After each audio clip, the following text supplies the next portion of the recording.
கர்த்தர் நல்லவர். இந்த அருமையான கால வேளையில் தேவனுடைய பிரசன்னத்திலிருந்து உங்களை வாழ்த்துகிறேன்.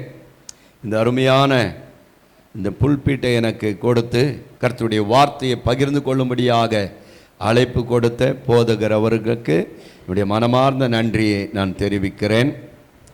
தேவாதி தேவனை நான் ஸ்தோத்தரிக்கிறேன். கர்த்தருடைய ஆவியானவர் இந்த நல்ல நாளிலே நம்மோடு பேசுவதில் அவர் உண்மையுள்ளவராகவே இருக்கிறார். ஆமென். ஒரு கல்லையோ மண்ணையோ நாம் ஆராதிக்கவில்லை. நாம் பேசுகிற ஒரு தேவனை நாம் ஆராதிக்கிறபடியால் அவர் என்றென்றைக்கும் பேசிக்கொண்டே இருக்கிறார். ஆமென். ஆதியாகமத்தில் எபிரேய பாஷையில் பார்க்கும் பொழுது வே ஓமர் எலோஹிம் என்ற வார்த்தை வருகிறது. அதாவது அந்த வார்த்தையினுடைய அர்த்தம் God still speaks. அவர் பேசிக்கொண்டே இருக்கிறார். அல்லேலூயா. ஒரு மரத்தில் ஆப்பிள் காய்க்குது அப்படின்னு சொன்னால் ஆதியாகமத்தில் அவர் ஏதேன் தோட்டத்தை உண்டாக்கும் பொழுது சகல விதமான கனிதரு விருட்சங்களில் கனிகள் உண்டாக கடவுது அப்படின்னு அன்னைக்கு சொன்னார். அன்னைக்கு கனிகள் உண்டானது. ஆனால் வார்த்தை அன்றோடு முடிந்து போகவில்லை. இன்றைக்கு அந்த வார்த்தை சஸ்டைனில் இருக்கிறது. இந்த கீபோர்டில் ஒரு கீ இருக்கும், அதுக்கு பேர் சஸ்டைன் அப்படின்னுவாங்க. அந்த கீயை பிடிச்சா ரொம்ப நேரம் சவுண்டு இருக்கும். அது அந்த கீபோர்டுடைய தன்மையை பொறுத்து. நல்ல காஸ்ட்லியான ஒரு கீபோர்டாக இருந்தால் அந்த பட்டனை அழுத்தினா ரொம்ப நேரத்துக்கு அந்த சஸ்டைன் வேலை செய்யும். அது மாதிரி ஆண்டவர் ஏதேன் தோட்டத்தில் உண்டாக கடவுதுன்னு சொன்னார் இல்லையா, அந்த வார்த்தை அன்றைக்காக மாத்திரம் அல்ல, அது இன்றைக்கும் கிரியை செய்து கொண்டே இருக்கிறது. ஹல்லேலூயா. அந்த நல்ல தேவன் இந்த காலவெளியிலே நம்மோடு பேசுவாராக. ஒரு நிமிஷம் கண்களை மூடி ஜெபிப்போம். பிதாவே, உம்முடைய சன்னிதானத்தில் மறுபடியுமாய் வந்திருக்கிறோம். இந்த நல்ல பரிசுத்த நாளை எங்களுக்கு நீர் தந்ததற்காக உமக்கு ஸ்தோத்திரம். உம்முடைய சமூகத்திலிருந்து நாங்கள் உம்மை நோக்கி பார்க்கிறோம் ஆண்டவரே. உம்மை நோக்கி கூப்பிடுகிற காக்கை குஞ்சுகளுக்கு நீர் பதில் கொடுக்கிற தேவன் என்று வாசிக்கிறோமே. இப்பொழுதும் நாங்கள் ஆண்டவரே உம்மை நோக்கி பார்க்கிறோம். வேலைக்காரனுடைய கண்கள் எஜமானுடைய கரத்தை நோக்கி பார்க்கிறது போல எங்களுடைய கண்கள் உம்மை நோக்கி பார்க்கிறது ஐயா. எங்களுக்கு ஒத்தாசை அனுப்புகிற பர்வதம் நீர் அல்லவா? பரத்திலிருந்து உம்முடைய வார்த்தையை எங்களுக்கு பிட்டு தருவீராக. நீர் பேசும் நாங்கள் கேட்கிறோம். எங்கள் ஆவி ஆத்ம சரீரம் முழுவதிலையும் உடைய வார்த்தையினாலே ஒரு எழுப்புதல் அடையத்தக்கதாக ஆவியானவர் கிரியை செய்யும். உடைய தயவுள்ள நாமத்தை மகிமைப்படுத்தும். இயேசுவின் இன்ப நாமத்தில் பிதாவே. ஆமென். ஆமென். கர்த்தர் நல்லவர். ஆமென். ஹல்லேலூயா. பக்கத்தில் இருக்கிறவங்கள பார்த்து நல்லா இருக்கிறீங்களான்னு கேளுங்க. ஆமென். ஹல்லேலூயா. சரி, அவங்கள பார்த்து இன்னொரு வார்த்தையை சொல்லிருங்களேன். நான் சொல்கிறது அப்படியே சொல்லணும். நீங்கள் என்னையும் பார்த்து சொல்லக்கூடாது, அவங்க முகத்தை பார்த்து சொல்லணும். நீங்கள் உங்களுக்கு சொல்கிறதுக்கு ஆளே இல்லையா தம்பி, அங்கே எங்கனாச்சும் திரும்பி சொல்லுப்பான். நீங்கள் ரொம்ப கொடுத்து வச்சவங்க, ரொம்ப ஆசீர்வதிக்கப்பட்டவங்க. ஏன்னா என் பக்கத்தில் உட்காந்துருக்க பாருங்க, அதனாலேயே நீங்கள் பாக்கியவான்கள்னு சொல்லுங்கள். ஆமென். நீங்கள் நம்பணும். எதை நம்பணும்? என் பக்கத்தில் ஒரு ஆள் உக்காருனானுவே அவர் ஆசீர்வதிக்கப்பட்டவராக இருக்கணுன்றதை நம்பணும். Hallelujah. Praise the lord. Amen. நீங்கள் கர்த்தரால் தெரிந்து கொள்ளப்பட்டவர்கள். இங்கே மாத்திரம் இல்லை, எங்கே போனாலும் ஒரு பஸ்ஸில் போகிறீங்களா, நீங்கள் உட்காரும் போது நீங்கள் நினைக்கணும், என்னது, என் பக்கத்தில் உட்கார்றதுக்கு அந்த ஆள் கொடுத்து வச்சுருக்கணும். Amen. Praise the lord. Amen. Hallelujah. வேலை பார்க்குற இடத்துல என் கூட இவங்க வேலை பார்க்கணுன்னாவே இவங்க கொடுத்து வச்சிருக்கணும். எதனால் என்றால் கர்த்தரால் நான் தெரிந்து கொள்ளப்பட்டவன். ஆமென். அந்த எண்ணம் எப்பொழுது நமக்குள்ளே இருக்கணும். வேதம் சொல்லுகிறது நாம் விசேஷித்தவர்கள். அதனால தான் இந்த எண்ணம் சீஷர்களுக்கு இல்லை. அவங்க எப்போ பாரு அப்படி கீழேயே பார்த்துக்கிட்டு இருந்தாங்க. அதை பார்க்குறது இதை பார்க்குறதுக்கு அவங்களுக்கு கீழேயே சுற்றி சுற்றி பார்க்குறாங்க. அந்த நேரத்தில் தான் இயேசு ஒரு நாள் அவங்களுக்கு ஒரு பாடத்தை கற்றுக் கொடுக்குறாரு. எல்லாரையும் கூப்பிட்டாரு. யோவான், பேதுரு, யாக்கோபு, அந்திரேயா எல்லாரும் வாங்க. வந்த உடனே வானத்தை காட்டுறாரு. அதோ பார் காக்கா பறக்குது, இதோ பார் குருவி பறக்குது, அதோ பார் கிளி பறக்குது, இதெல்லாம் காட்டிக்கிட்டு இருக்கிறாரு. இவங்களுக்கு ஆச்சரியம், ஆண்டவரை இதெல்லாம் பறக்கிறது எங்களுக்கு தெரியும்னு. ஆண்டவர் சொல்றாரு, அதை நான் போஷிக்கிறேன் இல்லையா, அதுக்கு நான் தேவையான ஆகாரத்தை தரேன் இல்லையா, உங்களை நான் போஷிக்க மாட்டேனா? மத்தேயு 6:33 சொல்றாரு, முதலாவது தேவனுடைய ராஜ்யத்தையும் அவருடைய நீதியையும் தேடுங்கள், இவைகளெல்லாம் உங்களுக்கு கூட கொடுக்கப்படும் அப்படின்னாரு. ஆமென். கூட கூட கொடுக்கறதுன்னு என்னது? கூட இல்லை, ஒன்று வாங்கினா ஒரு கிஃப்ட் கொடுப்பாங்க. நேற்றைக்கு கூட நாங்கள் இந்த மதுராந்தகத்தில் ஏதாச்சும் வாங்கலான்னு சொல்லி ஒரு கடைக்கு போனோம். உங்களுக்கு தெரிஞ்ச கடை, எந்த கடை அது? ராஜா ஸ்டோரு. அங்கே போனால் துணி வாங்கினோம். அங்கே நாங்கள் துணி வாங்கினா ஒரு டிஃபன் பாக்ஸ் கொடுக்குறான். அவனுக்கே தெரியுது ஏதோ வாங்கினா ஏதோ கொடுக்கணும்னு. ஒரு சாதாரண ரட்சிக்கப்படாதவனுக்கே அது தெரியும்னா பரலோகத்தின் தேவன் எவ்வளவு உண்மையுள்ளவராயிருக்கிறார். நாம் அவரை தேடினால் நாம் தேடாததையும் சேர்த்து கொடுப்பாராம். நம் வேண்டாதது கேட்காதது எல்லாத்தையும் சேர்த்து தருகிற தேவன். ஆமென். அல்லேலூயா. காலம் இருக்கும் பொழுதே இப்பொழுதே நம்ம மேலே பார்க்க ஆரம்பிச்சிடணும். அல்லேலூயா. ஆமாம். ஒரு மிருகம் இருக்கு. அந்த மிருகம் நம்ம இந்தியாவில் இருக்கான்னு தெரில, அதுவும் இந்த உங்கள் இந்த என்ன ஒரு இது சிறுநல்லூரில் இருக்கான்றதும் தெரியலை, சென்னையில் இருக்குது. சரியா? என்னன்னா அந்த மிருகம் ஒரு நாளும் மேலே பார்க்காதுங்க, எப்போ பாரு கீழேயே பார்க்கும். அதுவும் பார்த்தா எதை தான் பார்க்கும்னு சொன்னால், எங்கே குப்பை கிடக்குது, எங்கே அசிங்கம் கிடைக்குது, எங்கே சாக்கடை கிடக்குது, இதுவே பார்த்துக்கிட்டு இருக்கும். அது மேலே பார்த்ததே கிடையாது. ஆனால் வாழ்க்கையில் ஒரே ஒரு நாள் தான் மேலே பார்க்கும். எப்போனா ஒரு நாள் அதனுடைய எஜமான் என்ன பண்ணுவான்னு சொன்னால், அதனுடைய முன்னாடி 2 காலையும் பின்னாடி 2 காலையும் கட்டிட்டு ஒரு கொம்பு நடுவில் விடுவாங்க. கொம்பு நடுவில் விட்டு முன்னாடி ஒருத்தன் பின்னாடி ஒருத்தன் அப்படி தூக்கிட்டு போவாங்க. தூக்கிட்டு போகும்போது அது தலைகீழையா தொங்கும் போது தான் மேலே பார்க்கும். அப்போ தான் அது யோசிக்குமா, அடாடாடாடாடா மேலே சூரியன் இருக்குது, சந்திரன் இருக்குது, நட்சத்திரங்கள் இருக்குது, பெரிய பெரிய மரம்லாம் இருக்குது, இது வரைக்கும் நம்ம வாழ்க்கையில் பார்த்ததே இல்லையே. பார்க்குது அது கசாப்பு கடைக்கு போகும்போது. என்ன மிருகம் அது? இந்த ஊரில் இருக்கா? இல்லையா? உண்மையாகவே இல்லையா? சரி, ஓகே. அப்படின்னா சென்னைக்கு வாங்க, நான் வந்து பிக்னிக் வரும்போது காட்டுறேன். ஓகே, சரி. நாம் இப்பொழுதே காற்றுள்ள போதே தூற்றிக்கொள் என்று உலகம் சொல்லுகிறது. நாம் இருக்கிற இந்த நாட்களில், நமக்கு இருக்கிற கொஞ்ச நாட்களில் தேவராஜ்யத்தை தேடுவோம், பரத்துக்குரியதை தேடுவோம், மேன்மையானதை தேடுவோம். கர்த்தர் உங்களை என்னையும் ஆசீர்வதிப்பாராக. ஆமென். Praise the lord. பிரியமானவர்களே, நாம் விசுவாசிகளாக இருக்கிறோம், நாம் ரட்சிக்கப்பட்டிருக்கிறோம், ஆண்டவரை தெரிந்து கொண்டிருக்கிறோம், ஆண்டவருடைய சமூகத்தில் வருகிறோம், ஒவ்வொரு வாரமும் இங்கு வந்து ஆராதிக்கிறோம், விசேஷ ஜெபங்களிலெல்லாம் பங்கு பெறுகிறோம். இப்படி தொடர்ந்து தேவனை ஆராதித்து கொண்டு துதித்து கொண்டு இருந்தாலும் சில நேரங்களில் நம்ம வாழ்க்கையிலையும் பிரச்சனை வந்துடுது, போராட்டம் வந்துடுது. அதாவது நாம் விசுவாசியாக இருந்தாலும் கூட நமக்கும் பிரச்சனைகள் பாடுகளும் வரும். இயேசு வந்து ஒரு நாளும் என்கிட்ட வாங்க உங்களுக்கு பிரச்சனையே வராது அப்படின்னு சொல்லலை. அதுக்கு பதிலாக இப்படி தான் சொன்னார், நீங்கள் என்கிட்ட வந்தால் உபத்திரவ ஜாஸ்தின்னு சொன்னார். ஆமென். சொன்னாரா இல்லையா? ஆமாம். ஆனால் நிறைய பேர் பொய் சொல்லி இயேசுகிட்ட கூப்பிடுறாங்க. எப்படி? இயேசுகிட்ட வந்து கடனே போயிடும், இயேசுகிட்ட வந்து கஷ்டமே போயிடும், இயேசுகிட்ட வந்து உனக்கு ஒன்றுமே உலக பிரகமான பிரச்சனையே வராது அப்படின்றலாம் சொல்கிறாங்க. அது உண்மை கிடையாது. இன்னும் சொல்ல போனால் நான்லாம் இயேசு ஏற்றுக்கிட்ட பிறகு தான் எனக்கு பிரச்சனையே ஆரம்பிச்சிச்சு. சரியா?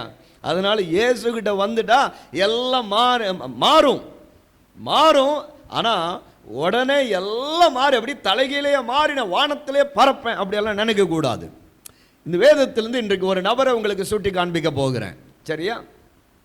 ஆதியாகமம் 26ஆம் அதிகாரத்தில் நம் ஒரு நீண்ட வேத பகுதியை வாசித்தோம். வாசிங்க, 1வது வசனம். ஆபிரகாமின் நாட்களில் உண்டான பஞ்சத்தை அல்லாமல் பின்னும் ஒரு பஞ்சம் தேசத்தில் உண்டாயிற்று. அப்பொழுது ஈசாக்கு பெலிஸ்தருக்கு ராஜாவாகிய அபிமெலேக்கினிடத்தில் கேராருக்கு போனான்.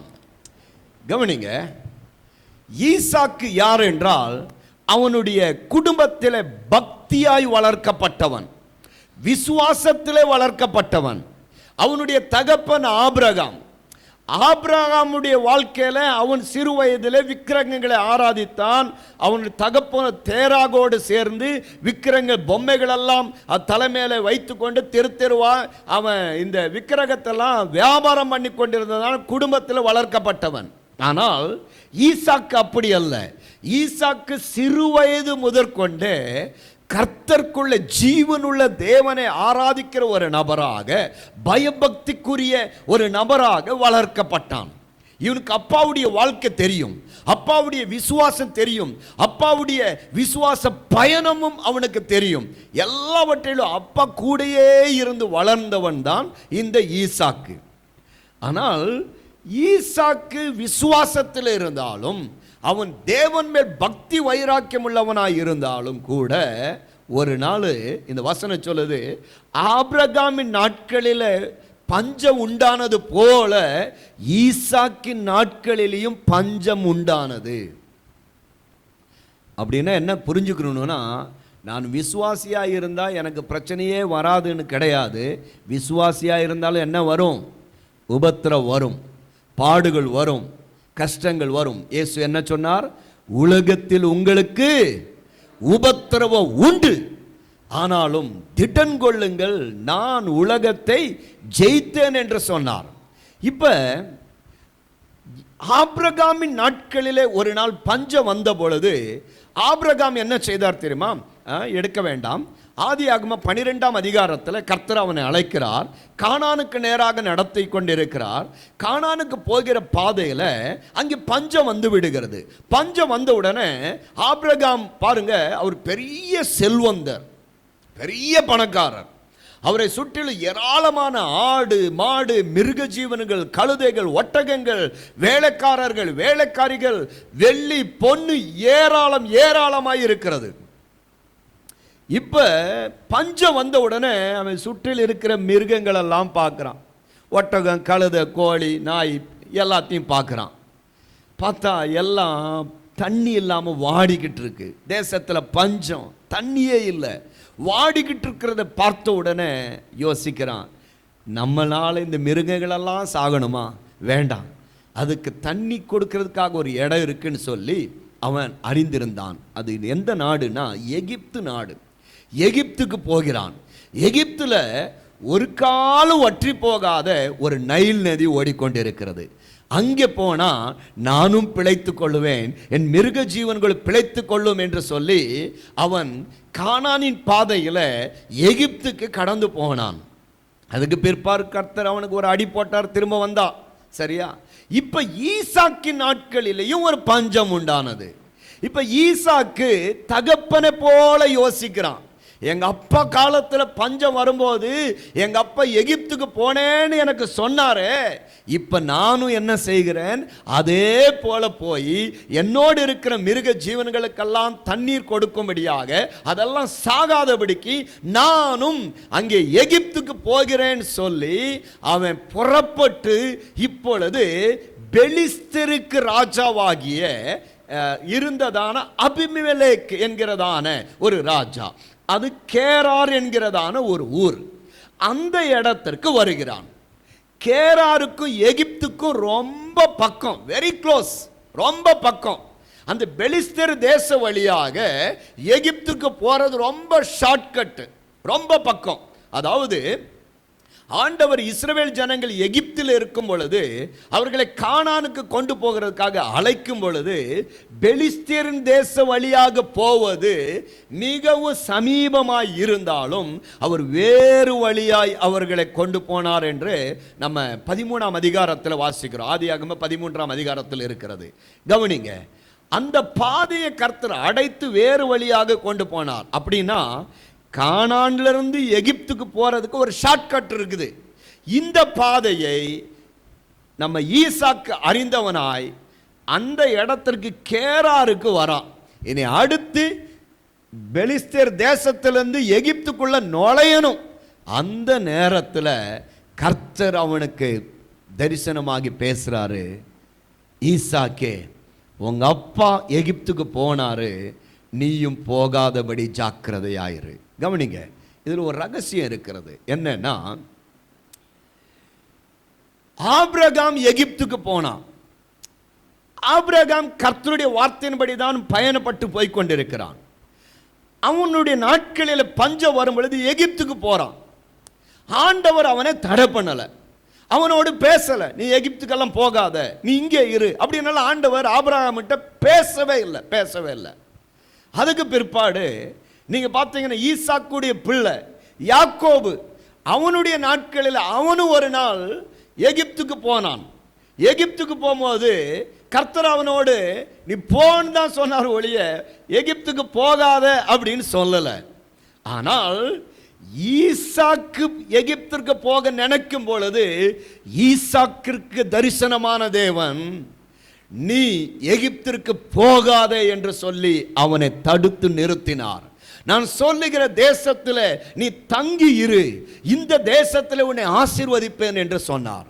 ஒரு கேள்வி என்னன்னா, ஆண்டவரே, நீர் ஆபிரகாம் எகிப்திற்கு போவேன் என்று சொல்லும் பொழுது அவனோடு பேசவில்லை, யாக்கோபு போகும் பொழுது அவனுக்கும் தடை பண்ணவில்லை, ஆனால் ஈசாக்கு போகும் பொழுது மட்டும் ஏன் ஆண்டவரே அவனை தடை பண்ணினீர்? ஏன் எகிப்திற்கு போவதற்கு அவனுக்கு அனுமதி கொடுக்கவில்லை என்று பார்ப்போம் என்றால், அங்கே 22ஆம் அதிகாரத்தில், ஆதியாகமம் 22ஆம் அதிகாரத்தில் ஆபிரகாம் அவன் விசுவாசத்தினால ஈசாக்கை பெற்று எடுக்கிறான், ஈசாக்கை வளர்க்கிறான். இப்பொழுது ஈசாக்குக்கு ஏறக்குறைய வாலிப வயது ஆகிறது. வாலிப வயது, அந்த வயதில் கர்த்தர் ஆபிரகாமை அழைத்து சொல்றாரு. அந்த 1ஆம் வசனத்தில் இப்படி இருக்குது, வாசிங்க. 22:1. இந்த காரியங்கள் நடந்த பின்பு தேவன் ஆபிரகாமை சோதித்தார். எப்படி எனில், அவர் அவனை நோக்கி ஆபிரகாமே என்றார். அவன் இதோ அடியேன் என்றான். அப்பொழுது அவர், உன் புத்திரனும் உன் ஏகசுதனும் உன் நேசகுமாரனுமாகிய ஈசாக்கை நீ இப்பொழுது அழைத்து கொண்டு மோரியா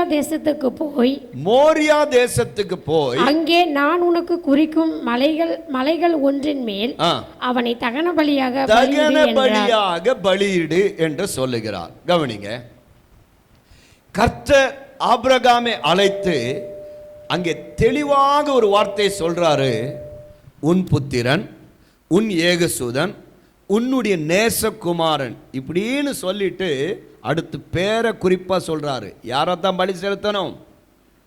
ஈசாக்கு. ஏனென்றால் ஆபிரகாமுக்கு இன்னொரு குமாரனும் இருக்கிறான். யாரு? இஸ்மவேல். அவன் குமாரன் அல்ல, அவன் பிள்ளை. சரியா? ஆபிரகாமுக்கு ஒரு பிள்ளை, ஒரு குமாரன். ஒரு ஆமென் சொல்லுங்க. ஏன்னா பிள்ளைன்றது வேற, குமாரன்ன்றது டோட்டலி டிஃப்ரெண்ட். அதனால தான் நீங்கள் பாருங்க, எங்கெல்லாம் இஸ்மவேலை சொல்லி இருக்குதோ அங்கே ஆண்டவர் சொல்றாரு பிள்ளை பிள்ளை பிள்ளைன்னு பேசுவார். எங்கெல்லாம் ஈசாக்கை சொல்றாரோ அங்கெல்லாம் குமாரன் குமாரன் குமாரன்னு பேசுவார். ஏன்னா குமாரன் வேற, பிள்ளை வேற. இங்கே சொல்றாரு, உன்னுடைய குமாரனாகிய ஈசாக்கை எனக்காக பலி செலுத்து. இந்த 22 கவனிங்க, 22ஆம் அதிகாரம் முதல் 2 வசனத்தில் கர்த்தர் ஆபிரகாமோடு பேசும் பொழுது கர்த்தர் சொல்றார், உன் குமாரனை எனக்காக பலி செலுத்துன்னு சொன்ன உடனே அந்த நொடிப்பொழுதிலேயே ஆபிரகாம் குமாரனை தன்னுடைய மனதிலே பலியாக கொடுத்து விட்டான். ஒரு ஆமென் சொல்லுங்க. 3 நாள் கழிச்செல்லாம் கிடையாது. அப்பொழுது கர்த்தர் எப்பொழுது உன் மகனை எனக்காக பலி செலுத்துன்னு சொன்னாரோ அப்பொழுதே தன்னுடைய இருதயத்திலே தன்னுடைய மனதிலே மகனை பலியாக கொடுத்துட்டான். கொடுத்த பிறகுதான் இப்ப அந்த மகனை கூட்டிட்டு மேலே போய்கிட்டு இருக்கிறான். சிந்தனையில ஆபிரகாம் கிட்ட கேட்டு பாருங்க, ஆபிரகாமே ஈசாக்கு எங்க? அவனை பலி கொடுத்து விட்டேன், அவன் கர்த்தருக்காக அவனை அர்ப்பணித்து விட்டேன், அவன் மரித்து போனான் என்று தான் அவன் சொல்லுவான். ஆபிரகாம் பார்வையில ஈசாக்கு மரித்து போனான். இப்ப மரித்து போனதான ஒரு சடலத்தை தான் 3 நாள் தூக்கிட்டு போறான்.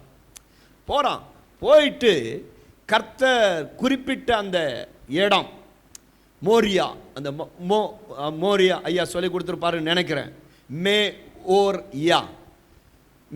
ஓர் யா என்றால் கர்த்தருடைய வெளிச்சம், கர்த்தருடைய சிறிய வெளிச்சத்தை, கர்த்தருடைய சிறிய வெளிப்பாடை நான் உனக்கு தருகிறேன் வா என்று சொல்லி. அல்லது இன்னொரு பாஷையில சொல்லணும்னா, கர்த்தர் ஆபிரகாமிட்ட பாருங்களேன், நிறைய எப்படி பிரசங்கெல்லாம் கேட்டிருப்பீங்களா தெரியல. ஆபிரகாம் மகனோடு போகும்போது ரொம்ப கனத்த இருதயத்தோடு வேதனையோடு, ஐயோ எனக்கு இருக்கிறது ஒன்னே ஒன்று, கண்ணே கண்ணு, அதையும் ஆண்டவர் கேட்கிறாரு, பலி செலுத்த போற, அழுதுகிட்டெல்லாம் போகல. அவன் சந்தோஷமா போனான். அதாவது என்னுள்ளம் தேவன் பால் பொங்கி வழியுதே, என்னை ரட்சித்தான் நான் நாடி பாடுவேன். இந்த மாதிரி தான் பாடிக்கிட்டு போனான். ஏன் தெரியுமா? அவன் ஏற்கனவே மகனை பலியாக கொடுத்துட்டான். அடுத்து கர்த்தர் என்ன செய்ய போகிறார் என்று ஆபிரகாமுக்கு நல்லாவே தெரியும். ஆமென், பிரைஸ் தி லார்ட். அவன் சந்தோஷமா போனான். 3 நாள் கழிச்சு, அதனால தான் பாருங்களேன், போய்கிட்டே இருக்கும்போது மகன் கேட்குறான், அப்பா கத்தி இருக்குது, நெருப்பு இருக்குது, விறகு இருக்குது, எல்லாம் இருக்குது, ஆட்டுக்குட்டி எங்க? அப்பா சொல்றாரு, பேசாத, அதெல்லாம் அவர் பார்த்துக்குருவாரு. ஆமென். நம்மளா இருந்தால் என்ன புலம்பியிருப்போம் இல்லையா? நம்முடைய முகத்தில் காட்டியிருப்போம், எக்ஸ்பிரஸில் ஏதேதோ செஞ்சிருப்போம்னு வச்சுக்கோங்க. ஆனால் அங்கே ஆபிரகாம் கூலாக பதில் சொல்கிறாரு, don't worry my son, he will take care. அவர் யார் தெரியுமா? யெகோவா ஈரே, ஜெகோவா ஜைரா. அவர் எல்லாவற்றையும் பார்த்து கொள்ளுகிற தேவன். அவர் பார்த்துக்கொள்ள, நீ வா போகலாம். அங்கே போன பிறகு கூலா அவனுடைய கையை பிடிச்சான், காலை பிடிச்சான், கட்டுனா, அந்த பலிபீடத்தில் கட்டி மேலே வச்ச உடனே இப்போ கர்த்தர் பேச ஆரம்பிக்கிறாரு, ஆபிரகாமே உன்னுடைய குமாரன் மேல், நீ பிள்ளையாண்டன் மேல் கையை போட்டுறாதப்பா அப்படின்னு சொன்ன உடனே 22:13 சொல்லியிருக்குது, ஆபிரகாம் அந்த சத்தம் எங்கேருந்து வந்துச்சு தெரியுமா? மேலேருந்து வந்துச்சு. அங்கே சத்தம் மேலேருந்து சத்தம் வந்த உடனே இவன் பின்னாடி திரும்பி பார்க்குறான். பின்னாடி திரும்பி பார்த்தான் என்ற வார்த்தைக்கு எபிராயத்தில் என்ன இருக்குன்னு அக்கார் என்று சொல்லி இருக்கிறது. அக்கார் என்ற வார்த்தை திரைகளுக்கு பின்பாக நடக்கிற ஒரு சம்பவம்.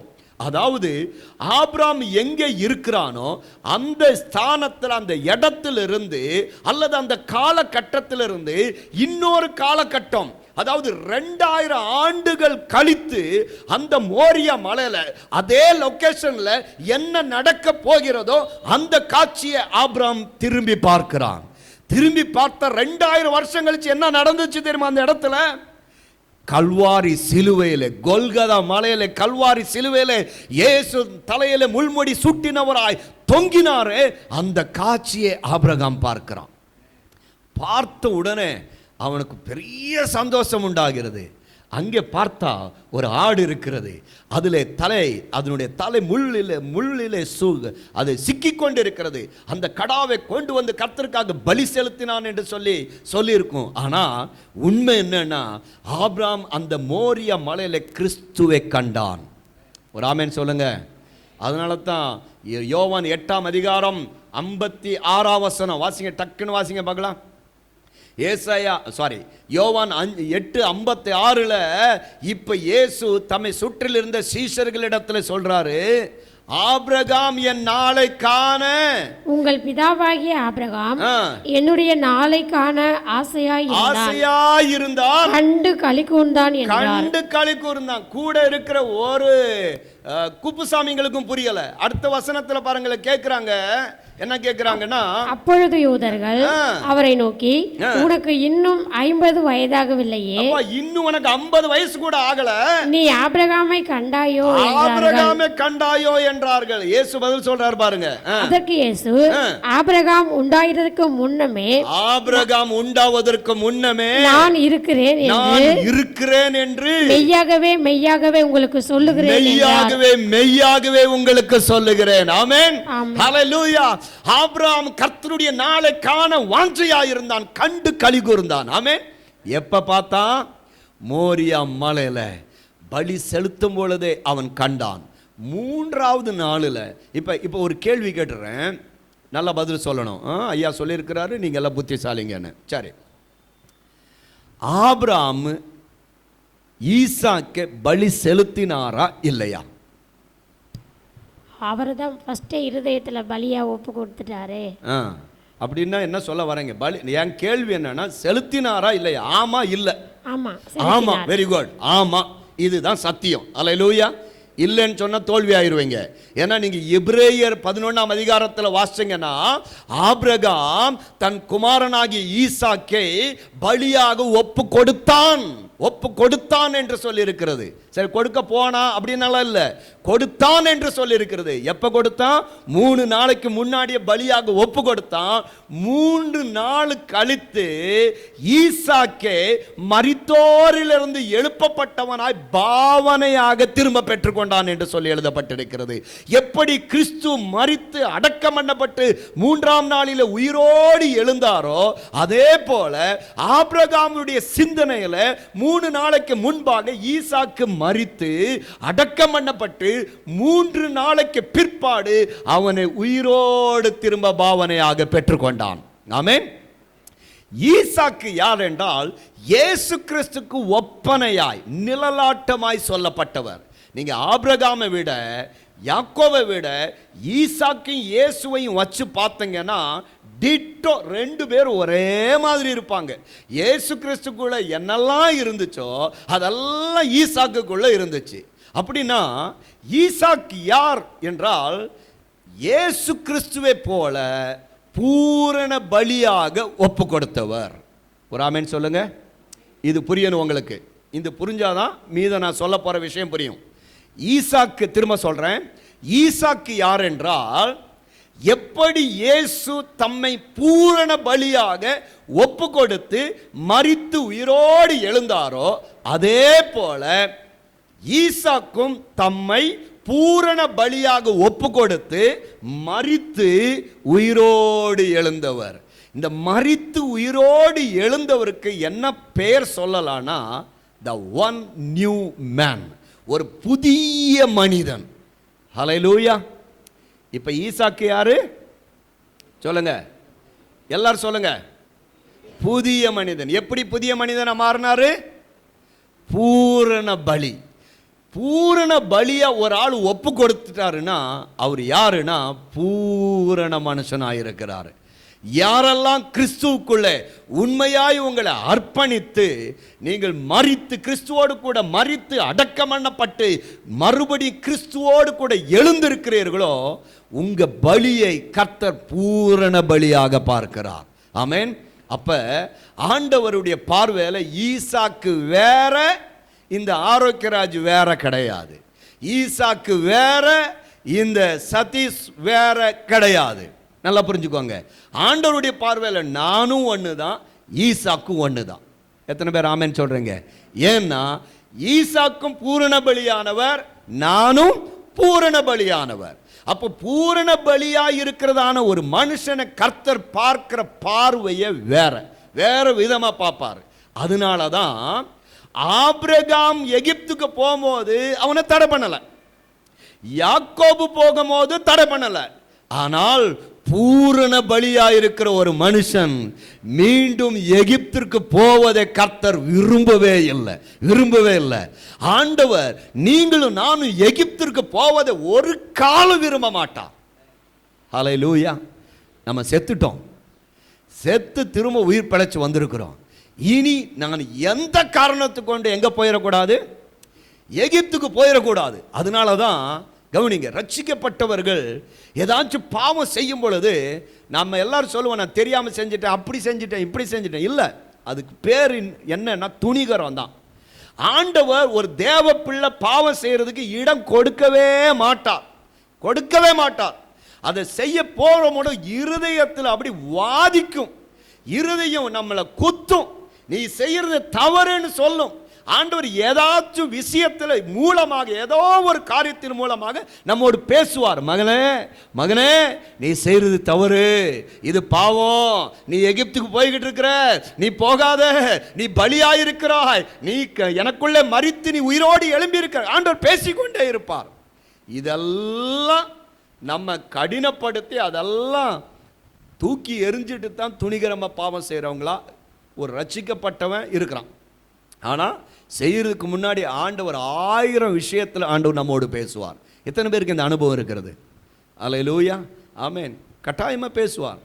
இந்த ஆப்பிரிக்கா காட்டில் ஒரு கதை ஒன்று சொல்லுவாங்க. என்னன்னா, ஒரு மனுஷனுக்குள்ள, அதாவது இந்த ஒரு எல்லா பக்கத்தில் ஷார்ப்பாக இருக்கிற ஒரு கண்ணாடி துண்டு, கண்ணாடி இருக்கு இல்லையா, ஒரு கண்ணாடி எல்லா பக்கத்தில் ஷார்ப்பாக இருக்குது. எந்த பக்கம் தொட்டாலும் அது ரொம்ப ஷார்ப்பாக இருக்கும், கையை கிழிச்சிடும், அந்த அளவுக்கு ஷார்ப்பு.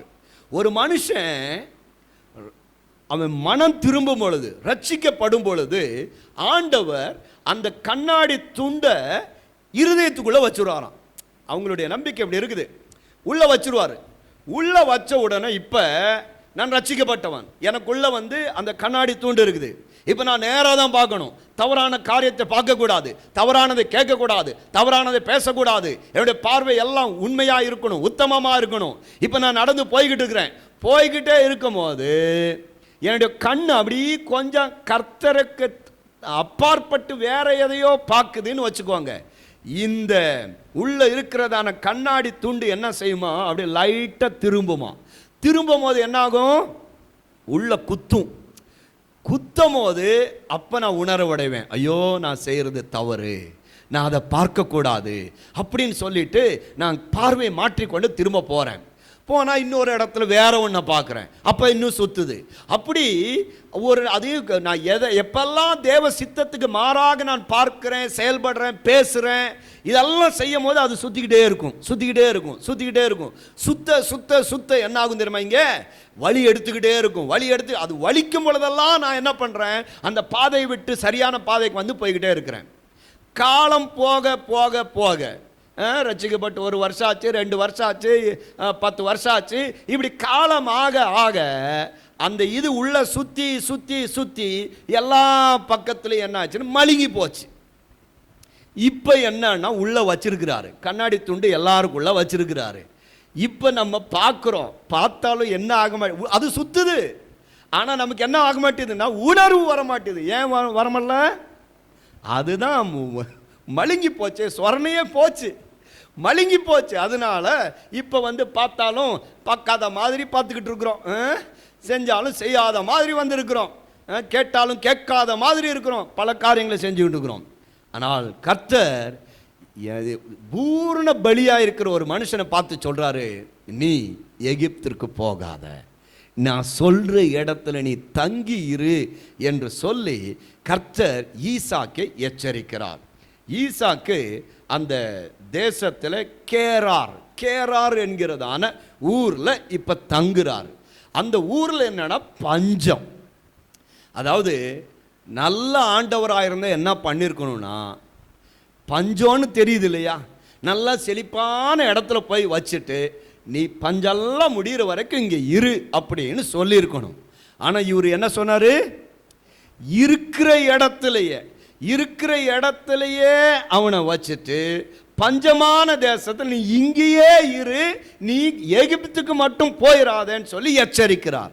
பிரியமானவர்களே, நீங்களும் நானும் கர்த்தருடைய பாதையை சரியாக பின்பற்றுவோம் என்று சொன்னால், நம்மை சுற்றிலும் எப்பேற்பட்ட நெருக்கங்களும் உபத்திரவங்களும் பஞ்சங்களும் வந்தாலும் அந்த இடத்திலேயே நம்முடைய தேவைகள் எல்லாம் சந்திப்பதற்கு ஆண்டவர் உண்மையுள்ளவராயிருக்கிறார்.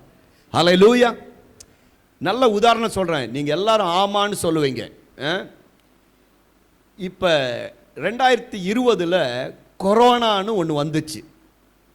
அந்த சமயத்தில் ஐயோ பட்டினிங்க, எனக்கு சாப்பாடே இல்லாமல் நான் ரொம்ப கஷ்டப்பட்டேன் அப்படின்னு நீங்கள் சொல்கிறவங்க இருந்தால் எந்திரிச்சு நில்லுங்க பார்க்கலாம். யாராச்சும் இருக்கிறீங்களா? இல்லை. சரி, இப்போ ஆப்போசிட்டாக கேட்குறேன். மற்ற நாட்களை விட அந்த நாட்களை தான் நான் நல்லா ஆக்கி சாப்பிட்டோன்னு சொல்கிறவங்க ஒரு ஆமேன்னு சொல்லுங்க. புரிஞ்சிச்சா இல்லையா? என்ன அப்படின்னா நான் சொல்கிறேன் பாருங்க, எத்தனை பேர் செத்து போனாங்கங்க. நம்ம நியூஸில் பார்த்துக்கிட்டே இருந்தோம். பணங்களெல்லாம் பெரிய குழி தோண்டி அப்படி கொட்டுன்னு கொட்டி புல்டோசர் வச்சு மூடினாங்க. ஆனால் கர்த்தருக்கு ஸ்தோத்திரம், அந்த இடத்துல உங்கள் பேர் என் பேர் இல்லை. ஆமென். ஆனால் கர்த்தர் அந்த பஞ்ச நாட்களில் கடை கிடையாது, கவனிங்களேன், கடை கிடையாது, வெளியே போக முடியாது, போனால் போலீஸ் துரத்துறான், அது வேற மூஞ்சியில் மாஸ்க் வேற, ஏதேதோ பாடு. ஆனால் வீட்டில் அப்பமும் தண்ணீரும் குறையவே இல்லை. ஆமென். 3 வேளையும் யாராச்சும் இப்போ பாருங்களேன், இப்போ கேட்குறேன், கொரோனா நாட்கள் யாராச்சும் உபவாசம் இருந்தீங்களா? அதெல்லாம் கிடையவே கிடையாது. கர்த்தர் வந்து எல்லா நாட்களும் நல்லா போஷித்து நம்ம நடத்தினாரு. ஏன் தெரியுமா? ஈசாக்கு சொல்றாரு, அப்பா பஞ்சம் தான், நீ பஞ்சம் இருக்கிற இடத்துல என் வார்த்தையின்படி நீ தங்குனா நீ தண்ணி தேடி அங்கே போக வேண்டாம், அந்த தண்ணி உன்னை தேடி வரும். உன் மிருகங்களில், உன்னுடைய ஆடு மாடுகளில், உன் மந்தைகளில் ஒன்றும் சாவது இல்லை. கர்த்தர் வாக்கு பண்ணினார், வார்த்தையின்படி அவன் அங்கேயே தங்குனாங்க. ஆராய்ச்சியாளர்கள், வேத ஸ்காலர்ஸ் சொல்றாங்க, அந்த பஞ்ச நாட்கள்ல ஈசாக்கு இருந்த மிருக ஜீவன்ல ஒண்ணு கூட சாகலையாம். அவனை சுற்றிலும் இருந்த ராஜாக்கள், பெரிய பெரிய செல்வந்தர்களுடைய வீட்டிலெல்லாம் மரணம் சம்பவிக்கிறது, ஆடு மாடுகள் செத்து விழுகிறது. ஆனால் ஈசாக்குடைய வீட்டில் ஒரு மரணம் கூட நடக்கலையாங்க. காரணம் என்ன தெரியுமா? கர்த்தருடைய வார்த்தையின்படி தேவன் சொன்ன இடத்துல அவன் தங்கினான். அல்லேலூயா, ஆமென். ஆண்டவர் நம்மோடு பேசுவார் என்றால் ஆண்டவர் சொல்ற இடத்துல நிலைச்சிருக்க கற்றுக்கொள்ளுங்கள். ஆமென். எங்க சொல்றாரு அந்த இடத்துல இருங்க. அந்த இடத்துல ஒருவேளை நெருக்கமா இருக்கலாம், ஒருவேளை அந்த இடத்துல போராட்டமா இருக்கலாம், ஒருவேளை உபத்திரவமா இருக்கலாம். நிறைய பேர் நினைக்கிறது, ஐயோ ஏன் இந்த பாடு, இந்த இடத்த விட்டு போயிடணும், இந்த தொல்லையே வேணாம், இந்த பக்கமே தலையே வைக்க கூடாது, அப்படியெல்லாம் நம்ம நினைத்து கொண்டு இருக்கிறோம். சில பேர் பாடு உச்ச கட்டத்தில் இந்த உலகமே வேணாம், நம்ம போய் சேர்ந்துடணும் நினைக்கிறோம். ஆனால் கர்த்தர், நீங்க இங்க இருந்து அந்த உபத்திரவத்தின் மத்தியில், பாடுகள் மத்தியில் அவர் செய்கிற அற்புதத்தை, அவர் நடத்துகிறதான விசேஷமான பாதையை நீங்கள் பார்க்க வேண்டும் என்று விரும்புகிறார். அல்லேலூயா, ஆமென். இங்க பார்த்தீங்கன்னு சொன்னா, இப்ப ஆண்டவர் அவனோடு பேசி நீ போகாதன்னு சொல்லி எச்சரிக்கிறார். எச்சரித்த பிற்பாடு ஈசாக்கு அந்த தேசத்திலேயே தங்குகிறார். வாசிங்க 3வது வசனம். இந்த தேசத்திலே வாசம் பண்ணு, நான் உன்னோட கூட இருந்து உன்னை ஆசீர்வதிப்பேன். நான் உனக்கும் உன் சந்ததிக்கும் இந்த தேசங்கள் யாவையும் தந்து உன் தகப்பனாகிய ஆபிரகாமுக்கு நான் இட்ட ஆணையை நிறைவேற்றுவேன். அடுத்த வசனம் பாருங்க. ஆபிரகாம் என் சொல்லுக்கு கீழ்ப்படிந்து, என் விதிகளையும், என் கற்பனைகளையும், என் நியமங்களையும், என் பிரமாணங்களையும் கைக்கொண்டபடியினால் நான் உன் சந்ததியை போதும். இப்ப ஈசாக்கு கிட்ட ஆண்டவர் வராரு, வந்துட்டு சொல்றாரு, ஈசாக்கே உங்க அப்பா யார் தெரியுமா? என்னுடைய வார்த்தைக்கு செவி கொடுத்தவர். அவர் யார் தெரியுமா? என்னுடைய விதிகள், என்னுடைய பிரமாணங்கள், என்னுடைய கற்பனைகள், என்னுடைய கட்டளைகள் எல்லாவற்றை கை கொண்டபடியினால் நான் உன்னை ஆசீர்வதிப்பேன். நல்ல கவனிங்க, அப்பா கை கொண்டதுனால நான் உன்னை ஆசீர்வதிப்பேன்னு மகனுக்கு சொல்றாரு. இப்ப கேள்வி என்னன்னா, உங்க கையில என் கையில நல்ல ஒரு பைபிள் எழுதி கொடுத்திருக்கிறாரு, சரியா? வேதத்தில் எத்தனை கட்டளைகள் இருக்கு ஐயா சொல்லி கொடுத்திருப்பாரு. அதனால நீங்க சொல்லணும், எத்தனை கட்டளைகள் இருக்கு? எவ்வளவு? 613. Very good. நிறைய சபையில நான் போய் கேட்டிருக்கிறேன், எல்லாம் 10 வாங்க மக்குங்க. நீங்க வந்துட்டீங்க, நீங்க இப்போ காலேஜுக்கு போக ஆரம்பிச்சிட்டீங்கன்னு நினைக்கிறேன். ஆமென். கர்த்தர் நல்லவர். 613 கட்டளை இருக்கிறது. இந்த கட்டளைகள்ல ஆபிரகாம் எத்தனை நிறைவேற்றி இருக்கிறார் தெரியுமா? 613 கட்டளையில ஆபிரகாம் தன்னுடைய ஜீவியத்தில் நிறைவேற்றினது எவ்வளவுனா வெறும் ஒன்னே ஒண்ணுங்க. ஒன்னே ஒன்று தான் ஆபிரகாம் நிறைவேற்றினார். என்ன அப்படின்னா, ஆபிரகாமுக்கு 99 வயசாயிடுச்சு. நீங்க வீட்டில் போய் வாசிச்சுக்குவாங்க, ஆதியாகமம் 17ஆம் அதிகாரம். இப்ப கர்த்தர் அவன் இடத்துல வந்து சொல்றாரு, ஆபிரகாமே, நீயும் உன் வீட்டில் பிறந்த உன் ஆண் மக்கள் எல்லாரும், உன் வேலைக்காரங்க, உன் புள்ள எல்லாருமே விருத்த சேதனம் பண்ணணும். விருத்த சேதனம் பண்ணணும். வயசு இவருக்கு எவ்வளவு? 99. அவரை பார்த்து காடு வாவானது, வீடு போனுது. ஆனா கர்த்தர் என்ன சொல்றாரு? நீ விருத்த சேதனம் பண்ணு அப்படின்றாரு. ஒருவேளை அந்த இடத்துல நான் இருந்தேன்னு வச்சுக்கோங்க, கர்த்தர்கிட்ட சொல்லியிருப்பேன், ஆண்டவரே எனக்கு வயசாயிடுச்சு, நான் இப்பயோ அப்பயோன்னு சொல்லி இருக்கிறேன், இனிமே இதெல்லாம் எனக்கு வேணாம் ஆண்டவரே, நீங்க சொல்லுங்க, ஊன்னு சொல்லுங்க, என் பிள்ளைக்கு வெட்டிடுறேன், என் வேலைக்காரனுக்கு வெட்டிடுறேன், இருக்கிற ஆண் பையனுக்கு எல்லாருக்கும் பண்ணிடுறேன் ஆண்டவரே, ஆனா தயவு செய்து என்னை விட்டுருங்க ஆண்டவரே. இப்படி நான் கெஞ்சி கூத்தாடி இருப்பேன். ஆனா வேதம் சொல்லுது, நீங்க அந்த வீட்டில் போய் வாசிச்சுக்கோங்க, ஆபிரகாமும் அவனுடைய பிள்ளையும் அவனோடு இருந்த அத்தனை வேலைக்காரர்களும் ஒரே நாளில் விருத்த சேதனம் பண்ணினாங்க. இது என்ன தெரியுமா? 613ல் 1. 613ல் 1. இந்த 99 வயசுலையும் எந்த மறு உத்தரவு சொல்லாதபடிக்கு கர்த்தருடைய வார்த்தைக்கு அப்படியே செவி கொடுத்து அவன் கீழ்ப்படிஞ்சான். பாருங்க, இந்த ஒண்ணுக்குள்ள கர்த்தர் எத்தனை நிரப்பிட்டாருன்னா 613 நிரப்பிட்டு சொல்றாரு, ஆபிரகாம் என் சொல்லுக்கு கீழ்ப்படிந்து என் கற்பனைகள், விதிகள், பிரமாணங்கள், கட்டளைகள் எல்லாவற்றையும் கை கொண்டபடியால் நான் உன்னை ஆசீர்வதிப்பேன். எப்படி ஆசீர்வதிப்பேன் தெரியுமா? ஈசாக்கே, வானத்தின் நட்சத்திரங்களை போல நான் உன்னை ஆசீர்வதிப்பேன், ஒரு சந்ததியை பழுகி பெருக பண்ணுவேன்னு சொல்லி அவனை ஆசீர்வதிக்கிறாரு. இப்ப கேள்வி, ஈசாக்குடைய அப்பா எத்தனை கட்டளை நிறைவேற்றினாரு? எல்லாரும் சத்தமா சொல்லுங்க. ஒன்னே ஒண்ணு. அதுக்கு ஆசீர்வாதம் எவ்வளவுன்னு சொன்னாரு? வானத்து நட்சத்திரத்தை போல சந்ததி சந்ததி எல்லாம் ஆசீர்வதிப்பேன்னு சொன்னாரு. ஓகேவா? இப்ப உங்களுக்கும் எனக்கும் ஒரு அப்பா இருக்கிறார். அவர் ஆண்டவராகிய இயேசு கிறிஸ்து. அவர் கல்வாரி சிலுவையில் தொங்கும் பொழுது எல்லாம் முடிந்தது என்று சொன்னார் இல்லையா? அதுக்குள்ள என்ன இருக்கு தெரியுமா? அந்த வார்த்தைக்குள்ள 613 இருக்கிறது.